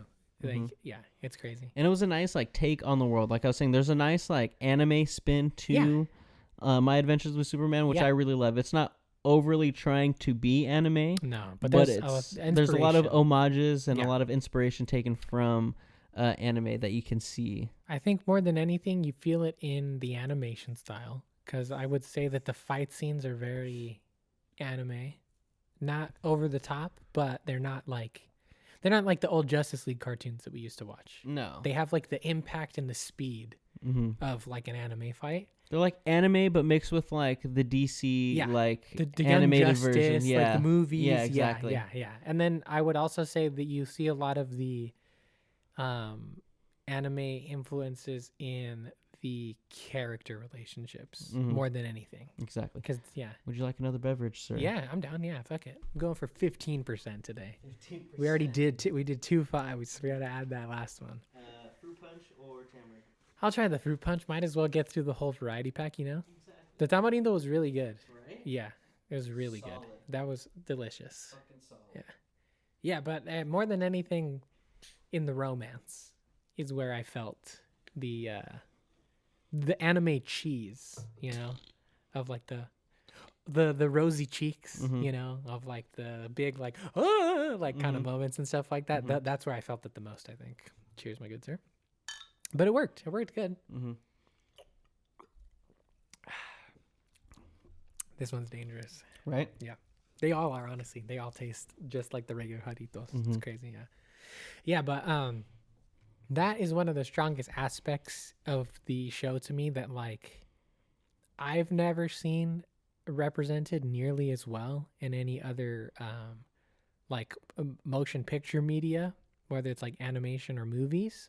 I can't speak with the comic books because I haven't read my fair share of Superman comic books, but the relationship between Jimmy Olsen, Clark Kent, and Lois Lane, like nothing I've ever seen before. Exactly. So good. It's very rare that we get like, I don't think I've ever seen Jimmy Olsen in like in select DC properties and like different media have I seen Jimmy Olsen, but not in this capacity where he's never even a character. He's just like the blundering sidekick. It's an ensemble cast with Jimmy. Yeah. He gets just as much screen time as like a Clark, Superman or Lois or anything like that. Yeah, definitely. So yeah, I liked seeing that trio, that dynamic of the trio right there. They're great friends, super heartwarming, and like a very lovable friend group for sure. Yeah, exactly. Yeah, it's crazy, man. I love the long form dishing out of Clark's origin, and also the twists that come with it. Oh yeah, as well are very, very cool. I think they're good additions to like the Superman mythos. We're going full spoilers, yeah? Yeah, 100%. Okay. Full on spoilers for My Adventures with Superman. If you have not seen it, go and fucking watch it, really, motherfuckers. for sure, please go watch it. Like, if you're on the fence, and I'm not going to lie, I'm speaking to Diggy Barnes directly. If you were on the fence about watching this because of the fact that it has been touted as having anime inspirations, fucking watch it. Just go fucking watch it. I promise you, for anybody who's on the fence, if you love Superman at the core of who he is, you're going to fucking love this show. It's super well represented Superman. The best of the fucking best, at least in a long time. And like not just Superman, but like you're saying, the world of Superman. Yes, yeah, the Daily Planet, fucking Perry White, Lois Lane, Jimmy Olsen, just the DC universe in general too. That doesn't have to do with the Justice League, which I love. To me, yeah, my biggest thing was, as much as we talk about like the trio, but like Lois Lane feeling like her own character and like holding her own weight with like, you know, Superman not just being Superman, but Superman and Lois Lane. Yeah. Like, Superman couldn't do a lot of the things he does without Lois Lane because she is, like, the brains. You know, she's super smart. She is a super good investigative journalist, you know, and that is really, like, put on display. Yeah. You know, she figures out who fucking Superman is, you know. Yeah, like, by the 4th episode. Exactly. Yeah. She's like, oh, yeah, it's fucking Clark, you know. And, like, I really like that because, you know, she's super fearless in this as well. Like, anytime something happens, she's just not that, like, that damsel in distress that I feel like it's easy to pair with Superman because he's just super strong and like flies around and can save everybody. Yeah. But like she's ready to get into the thick of it. She's like, all right, what do we fucking got to do? Yeah. Fucking Jimmy's over there. We got to go get fucking Jimmy, you know? Hey, like, you know. Yeah, what's good about that too is that like even though it eventually does evolve into her doing crazy things because she loves Clark, it doesn't start that way. Like, that's part of her as an individual before the romance between them starts to come into play. Like, before she knows that Clark is Superman, like, the first day that she meets them, they get into the whole shit with the robots. Yeah, they lie to their boss about what they're doing just to go and try to get a scoop on a story. And Lois is, like, full on charging into the battlefield to, like, turn off the bots and shit like that. Like, and it's great. It is. She often has... What I like is that, like, for one, they depowered Superman. Yes. Which I like. He's not ungodly, ridiculously powerful. He is still Superman. He's got heat vision. He can see through walls. He's got super hearing. He's invincible to bullets and explosions and all that shit. But he can get his shit rocked by punches from like larger and stronger enemies still. And he does a lot. He does do a lot, which is good because what they do, and it's very smart, is that like Superman, it almost feels like a party system to me. If you think like Stranger Things D&D style, right? Superman fulfills the role of like the brute, where like he's fending off the bad guys and he's strong enough to fight everybody or whatnot.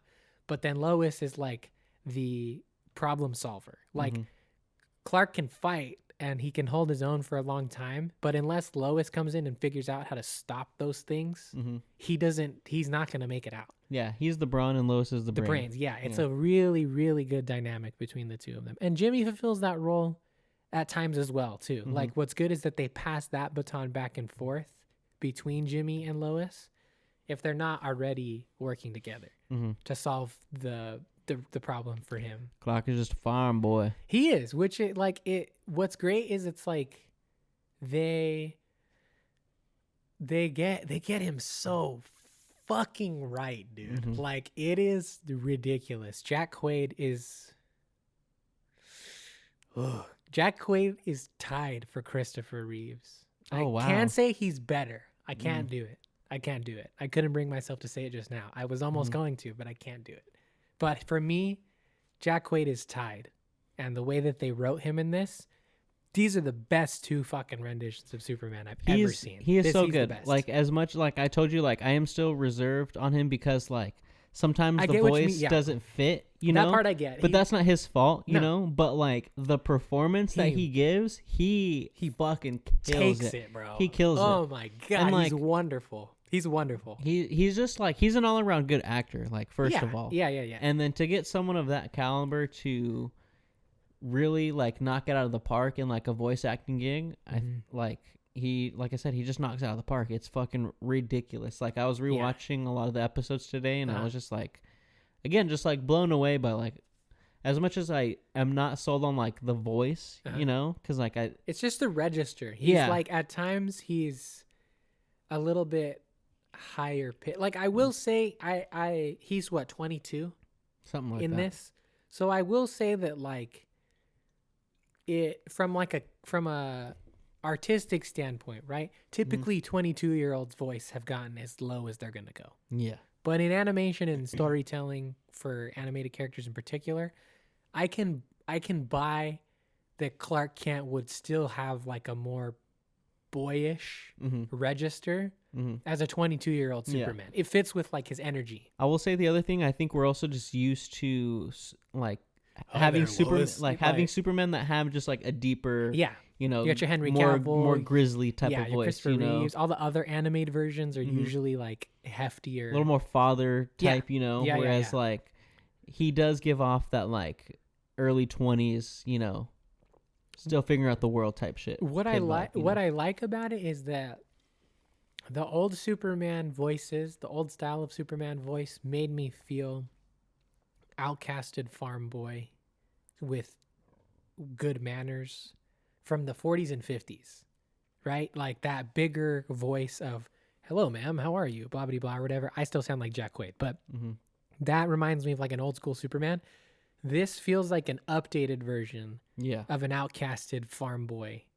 Because like he wouldn't sound like a jock if he was like, you know, on the edges of stuff. Superman's never a jock. As strong as he is, he doesn't use his powers for that kind of shit. Yeah. So like by all means, by all like intents and purposes, Clark Kent is more of a nerdier, geekier kind of guy. So it works for me. The energy of the character with that higher pitched voice works for me. I like it. No. Like I said, the performance that Jack Quaid gives is fucking phenomenal. Out of this world. It's phenomenal. Yeah. Yeah, it's I like, again, like I said too, the switch up of his origin is cool. And then how we slowly get to those points is cool as well too. Like I like the idea of that he doesn't come to the table, he doesn't come to Metropolis fully Superman. Yeah. Like he discovers the majority of his iconic powers over the course of the show. I'm strong and I can fly. Yeah. But then he learns how to do heat ray vision in like episode 2 or 3 or something. And then he learns that he has super hearing and like the 6th episode or 7th episode or something. Yeah. And then he doesn't even use his x-ray vision until like the final big fight, right? Before, well, the second to last big fight or whatever. So like the fact that he is discovering how to be Superman over the course of this rather than just showing up as Superman is really cool. I like it a lot. Yeah, it's fucking...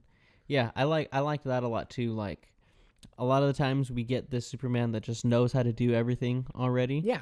Or just doesn't know how to do anything at all. Yeah. You know, and it is nice getting the ride along, you know, seeing how he gets from here to there to there to there to there, you know. So yeah. Yeah, I thought they did that very well. I was very intrigued by that like switch up again. I liked the switch up of his origin, like not like super switch up, but like, you know, it is more of like an anime take on like Krypton and stuff like that, and like we don't get to see the like initial explosion of Krypton. We just see it through like a flashback, like really quick. We don't even, I mean, it's insinuated that Krypton blew up, but you don't actually technically see Krypton explode. Like if you're a new fan, all you do went in the flashback for 0 Day, you see a flash of light happen through the portal that is invading when General Lane is like still very young. Another awesome twist, by the way. But you don't like they don't show Krypton exploding. I think it's still gone. No, they do show it.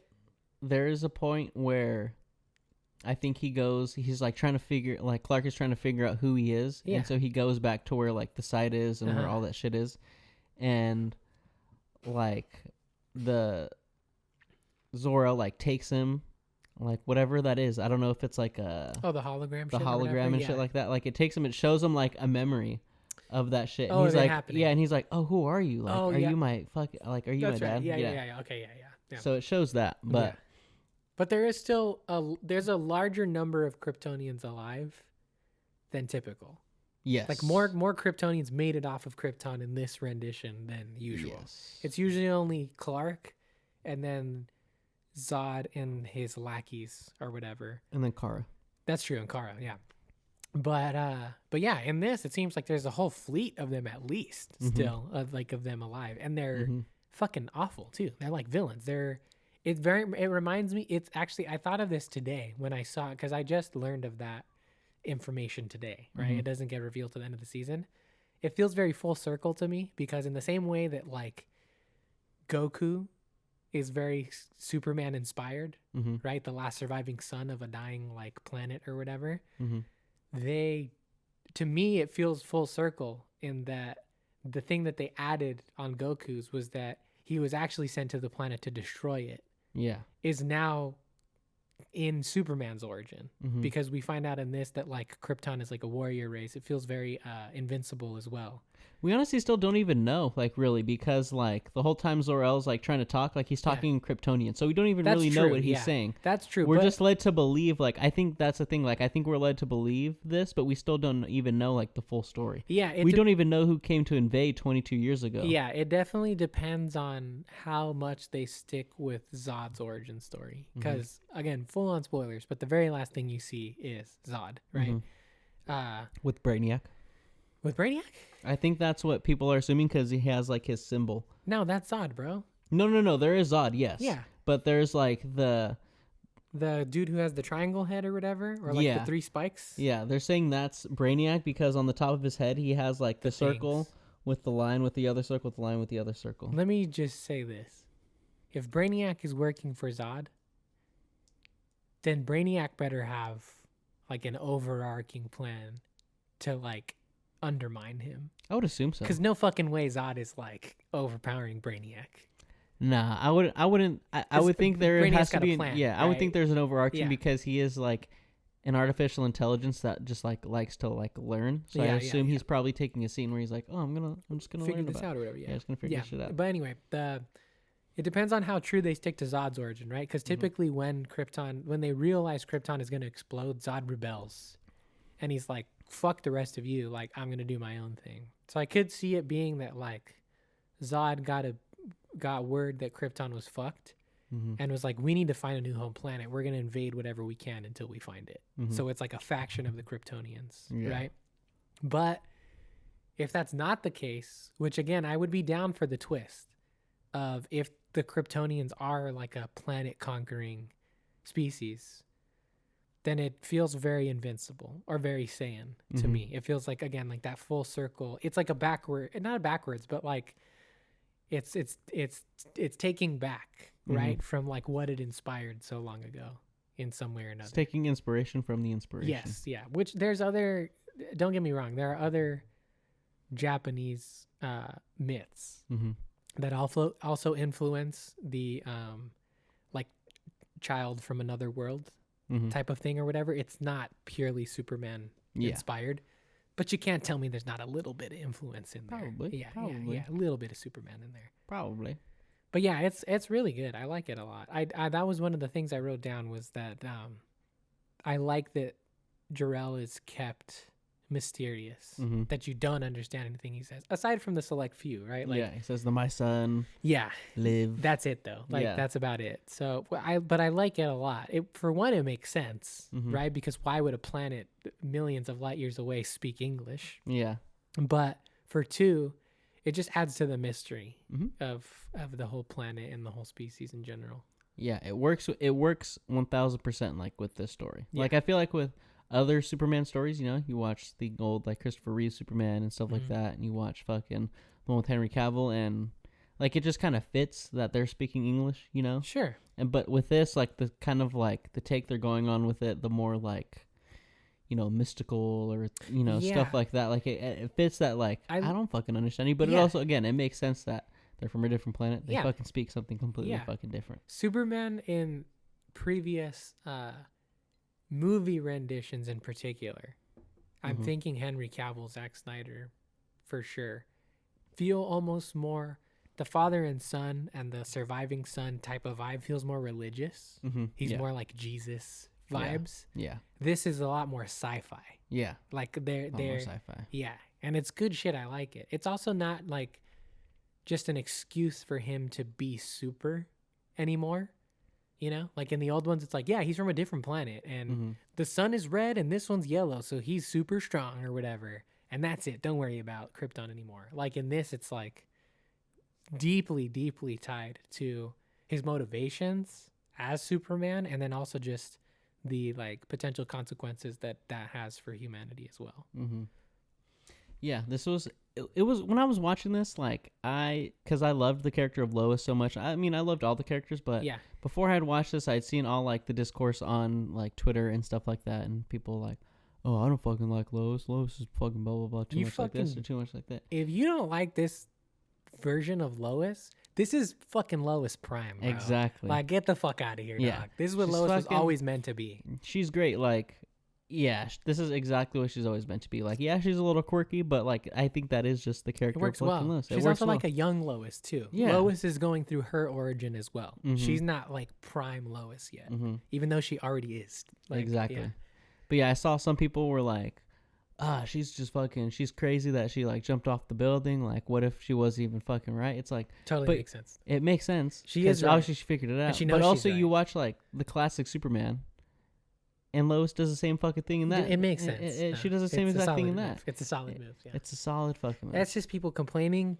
I'm gonna go ahead and throw it out there that is just uncivilized and unadvanced. Probably men of our gender. That's what we call misogyny. Yeah, that are not cool with the fact that Lois has some agency in the story and actually fucking saved Superman a couple of times. I love that it's titled My Adventures with Superman because it feels like something that's being told from a different perspective and not like, hey, we're going to take you on this journey and you're going to be basically Superman. And you're going to see this just like fisheye view of like just who Superman is, but like you're kind of going along with everything. This is very much your adventures that you're going along with Superman. It feels like a book in the sense that there is like a ghostly, omnipresent like point of view, right? Because it's not, nobody in particular is the main character. Like it is called Superman, obviously, and like the majority of the story is about Clark and his like struggle to become Superman, right? But it doesn't feel like first person from him. Yeah. But then it also doesn't feel like Lois is telling these stories or Jimmy is telling these stories. Like it just feels like there's just an invisible presence that happens to be there while this stuff is happening. You're watching over this group. Yeah. You're not just watching over Clark. You're not just watching over Lois. You're watching over everybody. That's great. I love it. Watching over everybody. It's great. So how did you, because I know like before you watch it, you're like, I don't know. I didn't kind of like the suit and like the suit up and everything like that. Like, No, well, the suit looks good. I like the suit to bits. The only thing I would change, and I will change this about every Superman suit that does this, I don't like when they have the little things over the back of his hands. Yeah. Why? It's super inconsequential. I just don't prefer it. I think I like Superman to have, because Superman is such full range of motion for his wrists. Yes. No, but because Superman is such a classic character and his ideals are so classic and his everything is so classic. Fabric over the back of the hand is not classic. No, that's a super modern take for sure. Just give me the classic cuff, bro. Let me see his hands. Like, again, super stupid, doesn't matter at all. Super quirk, doesn't take away from it. But other than that, I think the suit is fantastic. He's from an alien race, bro. How do you know they freaking use just classic cuffs like that? Because he was created by the human race in real life.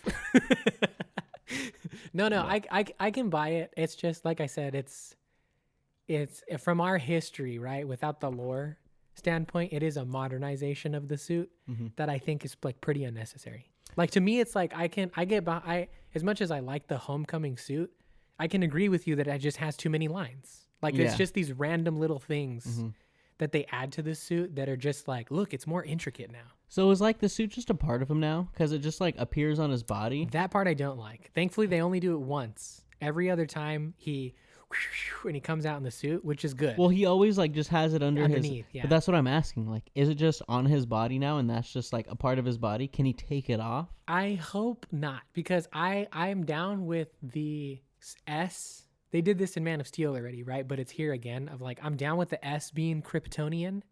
Like that's a part of his race.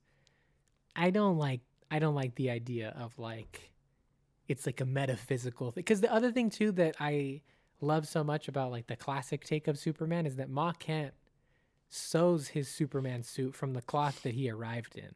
So it's like his suit is a perfect representation of him because it's the physical like power that he has nurtured by like the earthling home. Yeah. You know what I mean? So it being fully alien, I'm not super down with. But it's fine. Like I said, I'm glad they only did the anime suit up once because I don't like that. I'm not down with. Yeah. I like that Ma Kent was like, it kind of needs like a belt or something. Some briefs or some trunks or whatever. Yeah. I love that they went with the trunks, bro. It looks good. Yeah. Again, like the darker panels of blue, like to offset it are fine. I don't mind them, but they really do feel like some of those things just feel like unnecessary design choices. Like just make it blue and red. Who cares? Yeah. Exactly. It doesn't matter. But it looks great though. I like that the S looks like an S, but like not fully an S. Even the Man of Steel one was like an S. Like you could tell. This one looks like a symbol. Yeah. That happens to look like an S. Yeah, exactly. Yeah. Fuck, what else was I was gonna say something else right before that. God damn it. The S, the Ma Kent. God damn it, what was I gonna fucking say? The alien stuff? The fact that he's like got alien? I don't remember what I was gonna fucking say. God damn it. God fucking damn it. Dang. I liked that one random episode that we got when they had to go look for Jimmy, when Jimmy fucking gets captured by the Sasquatch, quote unquote, but it's really just the fucking Malar.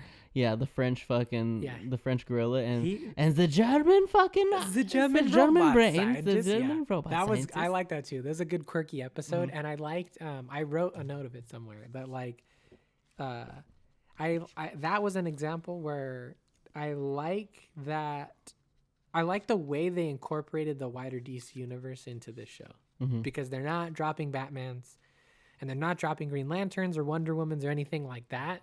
But Malar is related to Gorilla Grodd, right? You have Vicky Vale later in the show, who's very big in the Batman universe, right? So like Cat Grant. Exactly. So you're getting all of these little ties to the heroes that you know and love, so you know that their worlds exist out there. You got Mandy Waller in here. Yeah, I know Mandy. Oh God, this is ridiculous. I hated it because like I dislike Amanda Waller so much, which is the point, right? She's supposed to be like terrible, but I hated the fact that they like humanized her a little bit with like somebody might have called her Mandy. You don't know, like they might have been buddies. I like it because at the point, like. Obviously, when we get the flashback of Zero Day and Lois's dad and her, like it feels like a nickname. Yeah. But at this time, it almost feels like a mock, like a mock, and like, hey, remember the ranking that's here. I'm above you. Yeah, like, I can call you Mandy. Yeah, you gotta call me General. Yes, like that's a good point. Yeah, for sure. Yeah, in retrospect, it's good. Yeah, I also do like that they didn't try. I liked it with the General, right? That like. He was human after all, right? That like he didn't understand the full scope of what happened on Zero Day, held a grudge, realized he was making assumptions, and was like, okay, fuck, maybe he's not such a bad guy after all. But I especially like that no matter what, even back then, Amanda Waller's like, nah, bro, we need to follow protocol to get the job done, even in the past. Task Force X. Yeah, I love that. She's very true to character, yeah. And that's a good... I like it's very different for sure. As far as I know. Again, I'm not super well versed on Superman comics, but as far as I know, I like this new idea of Amanda Waller and Task Force X being the faction of the American government that interacted with Superman and like had an idea of who he was and stuff. Yeah, I like that that they dropped Deathstroke in here without calling him Deathstroke. Yeah, you know? Just Slade Wilson. Just Agent Wilson. Agent Wilson, yeah. I will say, for me personally, him and Mr. Mixix-Picklick, or however you say it. Mixapitalik, yeah. Those two, for me personally, suffered the most from the anime style. Okay. I did not like Slade Wilson's like Kakashi Sensei white hair vibe. It was like a little bit out of character for me. Didn't feel very like Slade to me. And then I'm just used to the animation style of the Superman cartoons when we were kids of Mr. Mixapitalik. I can't fucking say it. I can't. No, I was very thankful that within the context of the show, they just started calling him Mixie. Because I was like, cool, I can just say Mixie. Yeah. But yeah, I can't ever remember it. Yeah, because he normally has like the top hat and stuff like that. Yeah, and he's also more like classic Mickey Mouse cartoon design. This felt very like anime, like trickster demon for sure. I feel that. Yeah. They're good designs, right? Yeah. But just for me, they were a little too different from what the source material was. Okay. The rest were a good blend. I feel like those went full bore. I can see that. Yeah. I wasn't like, I will say I wasn't the biggest on like the Deathstroke helmet that he had. Like it looks too much like a skull. Yeah. Yeah. But I will chalk that up to like maybe he's not fully Deathstroke yet. Yeah, you know? He doesn't lose his eye till the end of the season. Exactly. So maybe he hasn't gone on that complete tear where he fucking, all right, I'm gonna cut my fucking hair. You know, I'm gonna stop being like the pretty boy type shit, and like we're gonna cut the bullshit, and I'm gonna be the fucking crazy assassin. The other thing too about him that I was tripping on, he was a weak point for me because the other thing too was that like, I'm a fan of depowering Superman a little bit. I think it's a little bit crazy though that Deathstroke can take him in a fight. Like even with some electric batons and stuff like that, like it doesn't make sense to me that he'd be able to hold his own against Superman. Like Batman for sure. He could take Batman all day because they're like martial arts fighters. I could see him being able to take this younger version of Superman because like he's a more inexperienced. Like, he's inexperienced. Yeah. Like Superman doesn't necessarily know how to like fight super crazy. He doesn't even want to. As it is, as we find out too. Whereas like Slade Wilson's already the super crazy trained assassin at this point. Yeah. So it makes sense that he could be able to, you know, like read his basic movements. Yeah. Because he doesn't ever fuck him up. But yeah, but you also see when like the freaking bridge is gonna collapse and stuff like that, and Superman sees he has to save people, and he's like, all right, this has to fucking stop. Yeah. Like he basically just turns it up and he just punches the fuck out of him. And he's like, yeah, this fight's over. Yeah. So when he wants to end the fight, he's just gonna end the fight. Yeah, that's true. He's just pulling his punches so he doesn't like fucking kill people. Yeah, exactly. Yeah, that's a good point. Yeah, that's true. Yeah, but yeah, he was like I said, he was just an odd one for me too because like I buy Task Force X, I buy Amanda Waller. I buy the General, and, you know, I love the tie of him being Lois's dad as a twist in the end. It felt very Homecoming to me with, like, the Vulture reveal and stuff like that. Yep. But Deathstroke was just a weird one. It's a random one to throw in there. For Superman. It fits fully for me in Batman, fits fully for me in Green Arrow. Like, any of the street-level guys, I understand. But I just don't... It's weird for me for him to be in, like, the Superman gallery. Yeah.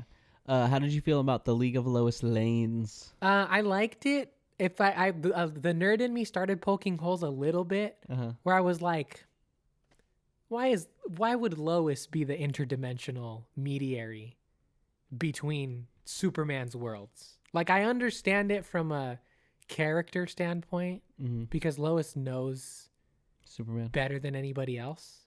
So I'm down with that. But the nerd in me got to thinking about power levels. And I'm like, kryptonite guns or not, like, an army of Lois's is probably not a match for, like, one Superman, let alone the multiverse of Supermans. Yeah. But for the character, and especially for what it meant for our Lois, I loved. Yeah. Because it was really cool to see, like, this Lois does have... She does have the quirkiness. She's not Lois Prime, right? I can see that observation. I wouldn't consider it a criticism because I like it, but I understand the observation. It is true that she's different from like a typical confident Lois, right? But the fact that they give you like, no, that is Lois. You're right. That's who she's supposed to be. But we're in a universe where she's not quite there yet. Like, she's still learning how to be Lois Lane. She's still growing into her own, you know? For that reason, like, all of the nerd shit flew out the window. I was like, I don't give a fuck about, like, trying to connect it with, like, DC Multiverse. Like, that was good for the character, and that was good for the story. Yeah, that's why I really liked it, is because it ties in like that. Like, you have this point where Lois is really, like, doubting herself, you know, and stuff like that. And she's, just already doubting herself just in her own world without being like exposed to the League of Loises and stuff like that. And then she gets to see people who are herself just from different universes across the multiverse, and they like, oh, this Lois did this at like 15 years old, at 18 years old, and she's like, oh my God, I'm how old and I haven't done any of this. But it's like, it's a great character building moment, and like you see her grow like towards the end when they finally get their, their first story published and stuff like that. And you see, okay, she is on that path. She's on the track. Yeah, definitely. We all see as viewers that she is on that path and that she's capable to be like, capable to be like the other Loises. Yeah. In terms of like, just as smart, just as outgoing, blah, blah, blah, all this shit, but we're just on the ride with her, like getting there, Yeah, no, it's Ooh, much. These make me burp. I was just thinking that, bro. I was gonna say I've heard us both do it all day, all this episode. That it's very, very gassy. What was the drink from freaking Willy Wonka? Oh, the fizzy lifting drink. Yeah, it is. It's some fizzy lifting drink, bro. We're about to start floating. Shit's fizzy chairs. And it gets me lifted. I'll tell you that. Yeah, there you go. Some fizzy lifting drinks. I like it. But yeah, I like the slow burn. It's interesting to me, right? Because like it's a full reversal on what people have come to expect from origin stories nowadays, right? Like I think for a long time, and I still like it. It works for depending on the project you're doing. But like for a while, we got to this point where it was like, everybody's origin stories. We've had 10 Supermans. We've had 3 Spider-Mans. We've had 6 Batmans. Like, how their story starts. Let's skip that and let's get into what we want to do. I like that this was just like, no, we're going to elongate the origin and stretch it out to be an arc that's worthy of like a full season rather than just trying to get that out of the way first. Yeah. And it extends to all of the characters involved as well. Like with Lois, right? They're like, they feel like college level versions of like the primetime NBA stars that you'll come to know and love, right? Yeah, exactly. Like it's good shit. It gives them room to grow. It gives you room for more seasons. Like it just feels good. It feels so. It's so good. It's so good. Exactly. You see them grow so much in this first season, but even when you get to the end of the first season, you still see that there is so much more room to grow. They're not your typical idea of these. Superman's not yet. Fully Superman by the time you get to the episode 10. It feels like it's actually funny because like I get the Tom Holland Spider-Man trilogy vibes in general from this, in that like they decided to take the slow burn origin of like, who your favorite character is supposed to be, so we'll pepper in they will be more or less who you know them to be, but we're gonna give them flaws that make this an interesting story that they'll have to overcome so that they can become those prime versions of like who you know and love. And it's fucking so smart, dude, especially with him, because like typically people will consider Superman a very boring character. I fully disagree. I understand why, so I don't blame you if you feel that way, but personally I like Superman a lot. Yeah, he has a lot of depth in this series for sure. In this one for sure. They took his like okay, I've been waiting to say this actually. My drink has to go down for this. Ooh. I am very sorry, Snyderverse fans, but this is how you explore the potential threat of Superman and what it would be like for the human race to fear him rather than just accept him wholeheartedly. This is 1000% how you do it. That's the worst part for me about Henry Cavill's Superman, is to me they botched that aspect of it. Nobody loves Superman. Superman's a fucking demon in those movies, right? They give you the buildup of the city beginning to trust Superman first and allowing you to understand that Clark is through and through a good person. Yeah. There's no doubt about it. Lois knows, Jimmy knows, Clark doubts himself, but as the viewer, like, no fucking way. My Clark is not, even when they introduced the multiverse aspect, and which again, sidebar, it's bullshit to me that there's that many evil Supermans in the world, in the multiverse. I don't buy it for a second. Like, the multiverse is infinite, whatever, blah, blah, blah, but in these superhero ones or whatever, like, more often than not, characters are more or less the same. in their other universes, with the exception of a few, right? Yeah. The fact that there's so many evil Supermen out there, hard for me to buy. But that's a sidebar. Even when you introduce his doubt and the fact that like Superman has the potential to become a world-destroying like Injustice Superman, you never doubt that this Clark, our Clark, is gonna be evil. Yeah. Right? Yeah. So it's just, I don't know. Like I didn't get that from Cavill stuff in the same way that it's explored here. Yeah. Like you could guess that Cavill Superman is good at heart, but he's so fucking sad and he's so depressed and he's so on edge and he is aggressive as Superman in the Zack Snyder verse that like you could see him turning evil. Yeah. I don't buy it for a second that Jack Quaid's Superman would be evil. And that is very, very important to exploring the idea of, in my mind, and heart and soul. That is paramountly important to exploring this idea of like, could Superman be a threat?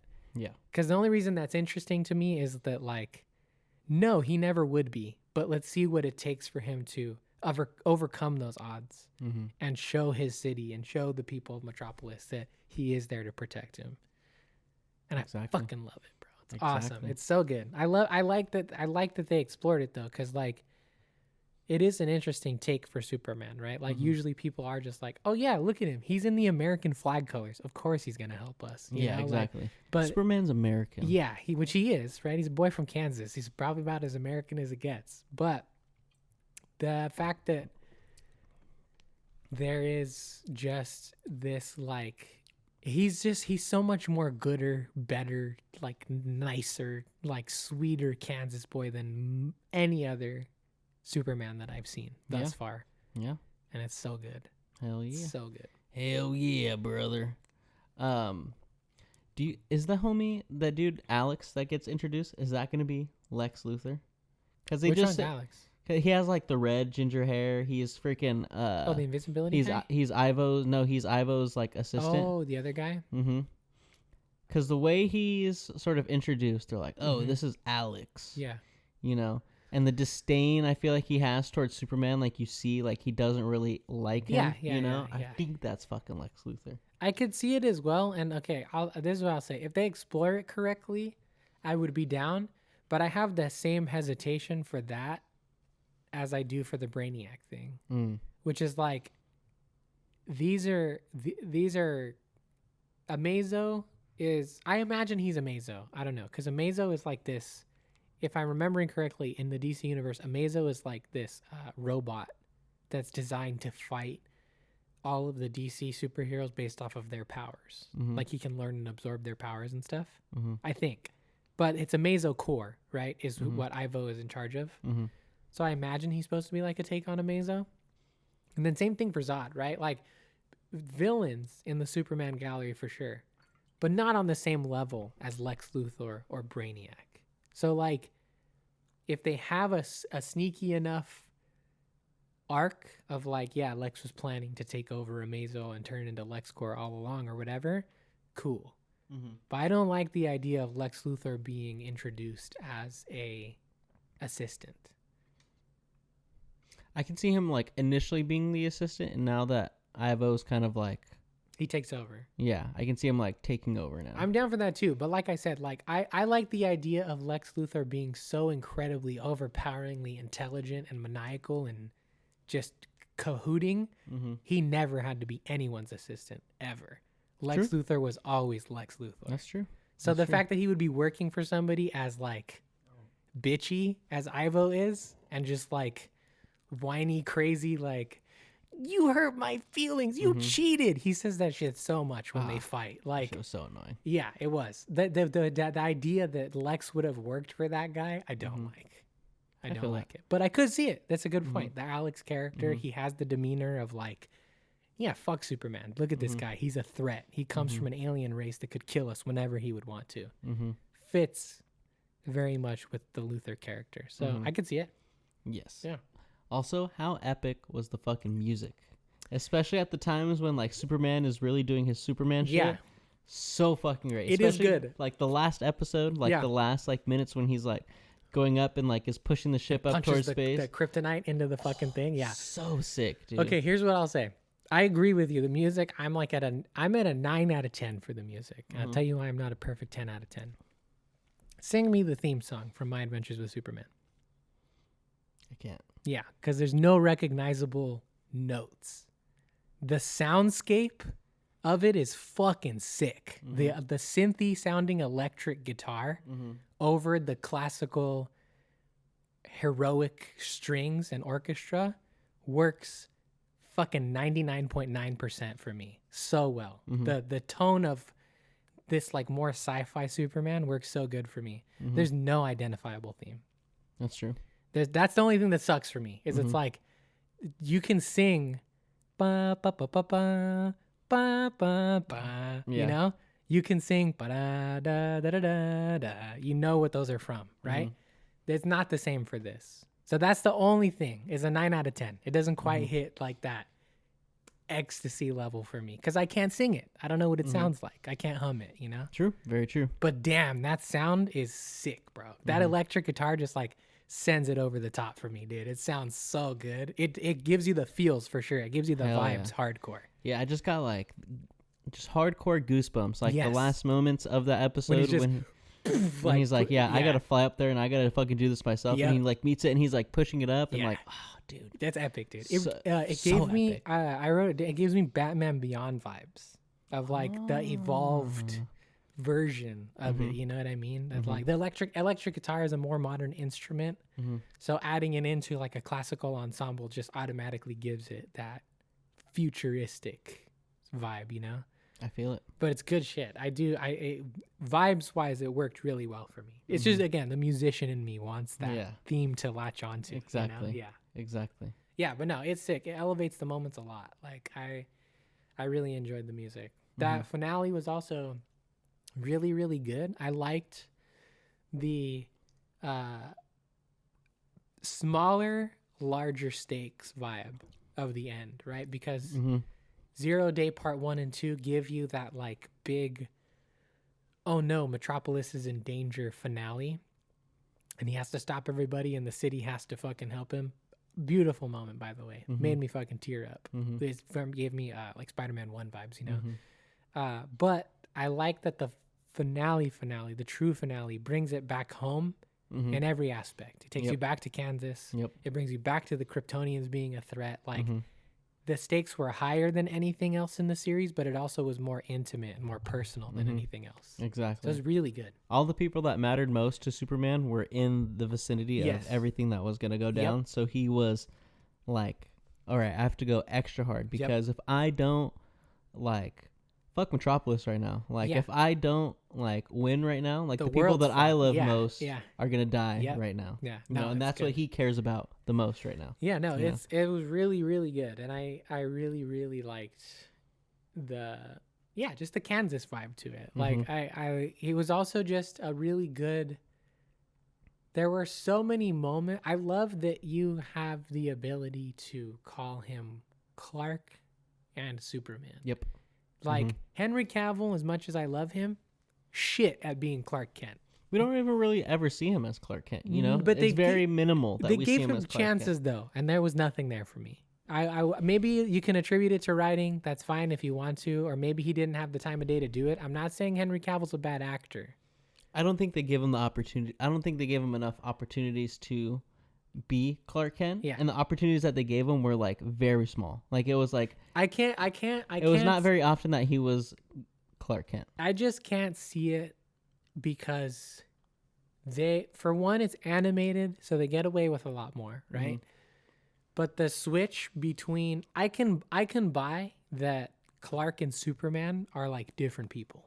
In this, when Henry Cavill puts on a shirt and some glasses, he still looks like Superman. Oh yeah. Like he doesn't have, and you're right, maybe he just didn't get the chance to show the acting chops, but there was no like, there's a demeanor shift here that is chameleon-like, that is really does feel like a transformation that is just like unparalleled to me. Like, it's nice that you have both sides of the same coin operating in this rendition rather than just Superman. It's all this Superman always gets the focus, right? Because that's what sells, right? But yeah, this shit was good, man. The fact that Clark had just as much time as Superman did was great. It was so fucking awesome, man. Like, I'm so glad, like, I not stumbled upon this. This was obviously, like, something that people were talking about for a while. I'm glad you watched it, but though. Yeah, because if you didn't watch it, I wouldn't have watched it. Mm-hmm. Yeah. And I was telling you, motherfuckers. I don't know how many times I texted you in the group message, like, hey, you guys watch this? Dude, that you shit guys was so fucking good. watch this? Shit was so good.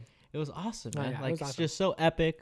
The story was great. All the acting was fucking great. Yep. Like, the animation, like I was telling people, like, I'm a big anime fan, so I loved watching this. Me too. I love seeing the anime inspirations, but I Yep. love that it was unique, you know? Like, it wasn't, It's not full anime. I'm trying to be this or I'm trying to be that. No. It's like, I'm trying to be My Adventures with Superman. Yes. And this is what we are. Yeah. The music was unique. The animation style, while pulling from different inspirations, felt unique as well. Like, it felt very, just specific to this show. You know what it reminded me of? I agree with you that it is unique, but the closest thing I could attribute it to is Avatar. Yeah. Because Avatar is not full anime either. Mm-hmm. It's made by an American studio, right? Mhm. It's Nickelodeon. Mm-hmm. But the influences are there and the blend is there of Yeah. like they're doing their own thing, Mm-hmm. but you know what they're fans of. Yeah, exactly. You can tell for sure. Exactly. Yeah, it's exactly. good shit, man. But yeah, if you guys have not watched My Adventures with Superman, Please do. go and check the show out. It's Yeah. a fucking 10 out of 10 for me. Like, I don't, Me too. there's no flaws in Nope. it. Like, it's awesome.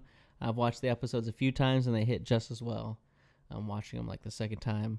Another part that was just funny. Like, before we wrap it up, like at the very end, when Jimmy's like, "Oh yeah, I have big news," and like no one hears it. Yeah. And then they're like, "Oh yeah, like what's the news?" Jimmy's like, "Oh, I sold Flamebird to the Daily Planet for $5.6 million. So I'm just hella super rich now. yeah.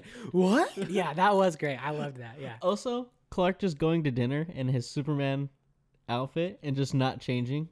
You know. Oh yeah. Afterwards, like, just sitting at the table. In He's his like, Superman clothes. I'm just Superman. I loved you know? it. Yeah, like I'm not gonna change. It was you know? great. I loved It's not like I had a big fight and No, I'm I like loved- super sweaty or anything. No, he's like, fine. He's yeah, Superman. I'm just gonna be in these. Hey clothes. man, who knows? If it really is an alien suit, maybe it like absorbs his sweat or something. Probably. It has like air conditioning in there or something. You know, Probably. cools him down. Probably. Yeah, no, I loved it. I'm trying to think because like I can't remember right now, so I agree with you. It's a 10 out of 10. But earlier when I was watching it, there was something that like I wasn't super fond of Mm-hmm. with the series overall. But I can't think of it right now, so it must not have been that much of a bother to me. Nah. If I can't even remember it. Nah. Yeah. Nah. No, yeah, it's pretty damn good. Jack Quaid, I think, does a better job than a lot of the other people out there who've tried to do Superman. Mhm. The only other person I'll put ahead of him is Christopher Reeves. Otherwise, easily, Jack Quaid is my number 2 Hell as yeah. Superman. Yeah, he does awesome. Go check him out, man. Go check out Good shit. My Adventures with Superman. It's on Max. Yeah, So, you know, if you He'll already pay show for it to you. Max, Yeah. he'll show it to go you. fucking watch it. He's a good guy. Don't be shy. He's pretty much the same as he used to be. He Yeah. just changed his name. Max is cool. Yeah, he's a Max cool is fucking cool. Yeah. But yeah, you got anything else for the people before we skedaddle on out of here? Nah, man, just go watch this show so it gets a second season, please, because I need to see more of it. That's all. Hell yeah. But all right, everybody, that was episode number 72. If you guys stayed this long, thank you all for staying this long. This was definitely a beefy episode. We always find a way to talk for hella fucking long. We do. You know, but that's all right. That's what we're here for. We're here to talk for hella long and for you guys to enjoy. Beefy conversation. Exactly. But yeah, if you liked all this shit, go and follow us on all of our socials at 2HIGH, TOOHIGH 4TV. That is the number 4. You know, you just, you know, when you get it out in your fingers like this, you know, it's one right before you pull the thumb out, you know, Don't almost all your spell fingers. 4 with your Apple keyboard. Switch it to the symbols bit Yeah, exactly. and press the number 4. Exactly. That's the one. Exactly. But yes, and go and subscribe to us on YouTube. Go and hit the notification bell so you can figure out, or so you can be notified when the episodes come out, so you can view them with your beautiful eyes and not with just your wonderful ears. Yeah. You know, you don't have to imagine what we look like. You can actually see what we look like when you watch the video. It's like this. Hey, sometimes. what's up? How you doing? Oh Maybe my one of us will God. cut our hair Yeah. or grow it out longer. You never know. You never know. You might see something different, episode to episode, week to week. I think at day this to point day. we've both had long hair and short hair on the podcast. We've done it all. We just haven't been bald yet. That's all. And who knows? That's next year. Male pattern baldness. That's after we get to. Like episode 3 or 400. Yeah, exactly. then we'll be balding. Hopefully, it'll take us that long to bald. Yeah. But all right, guys. Yeah, that's it. That's all I got for you. I am your host, Ryan. It's your co-host, Daniel. And we are motherfucking out of here. Peace. Yay.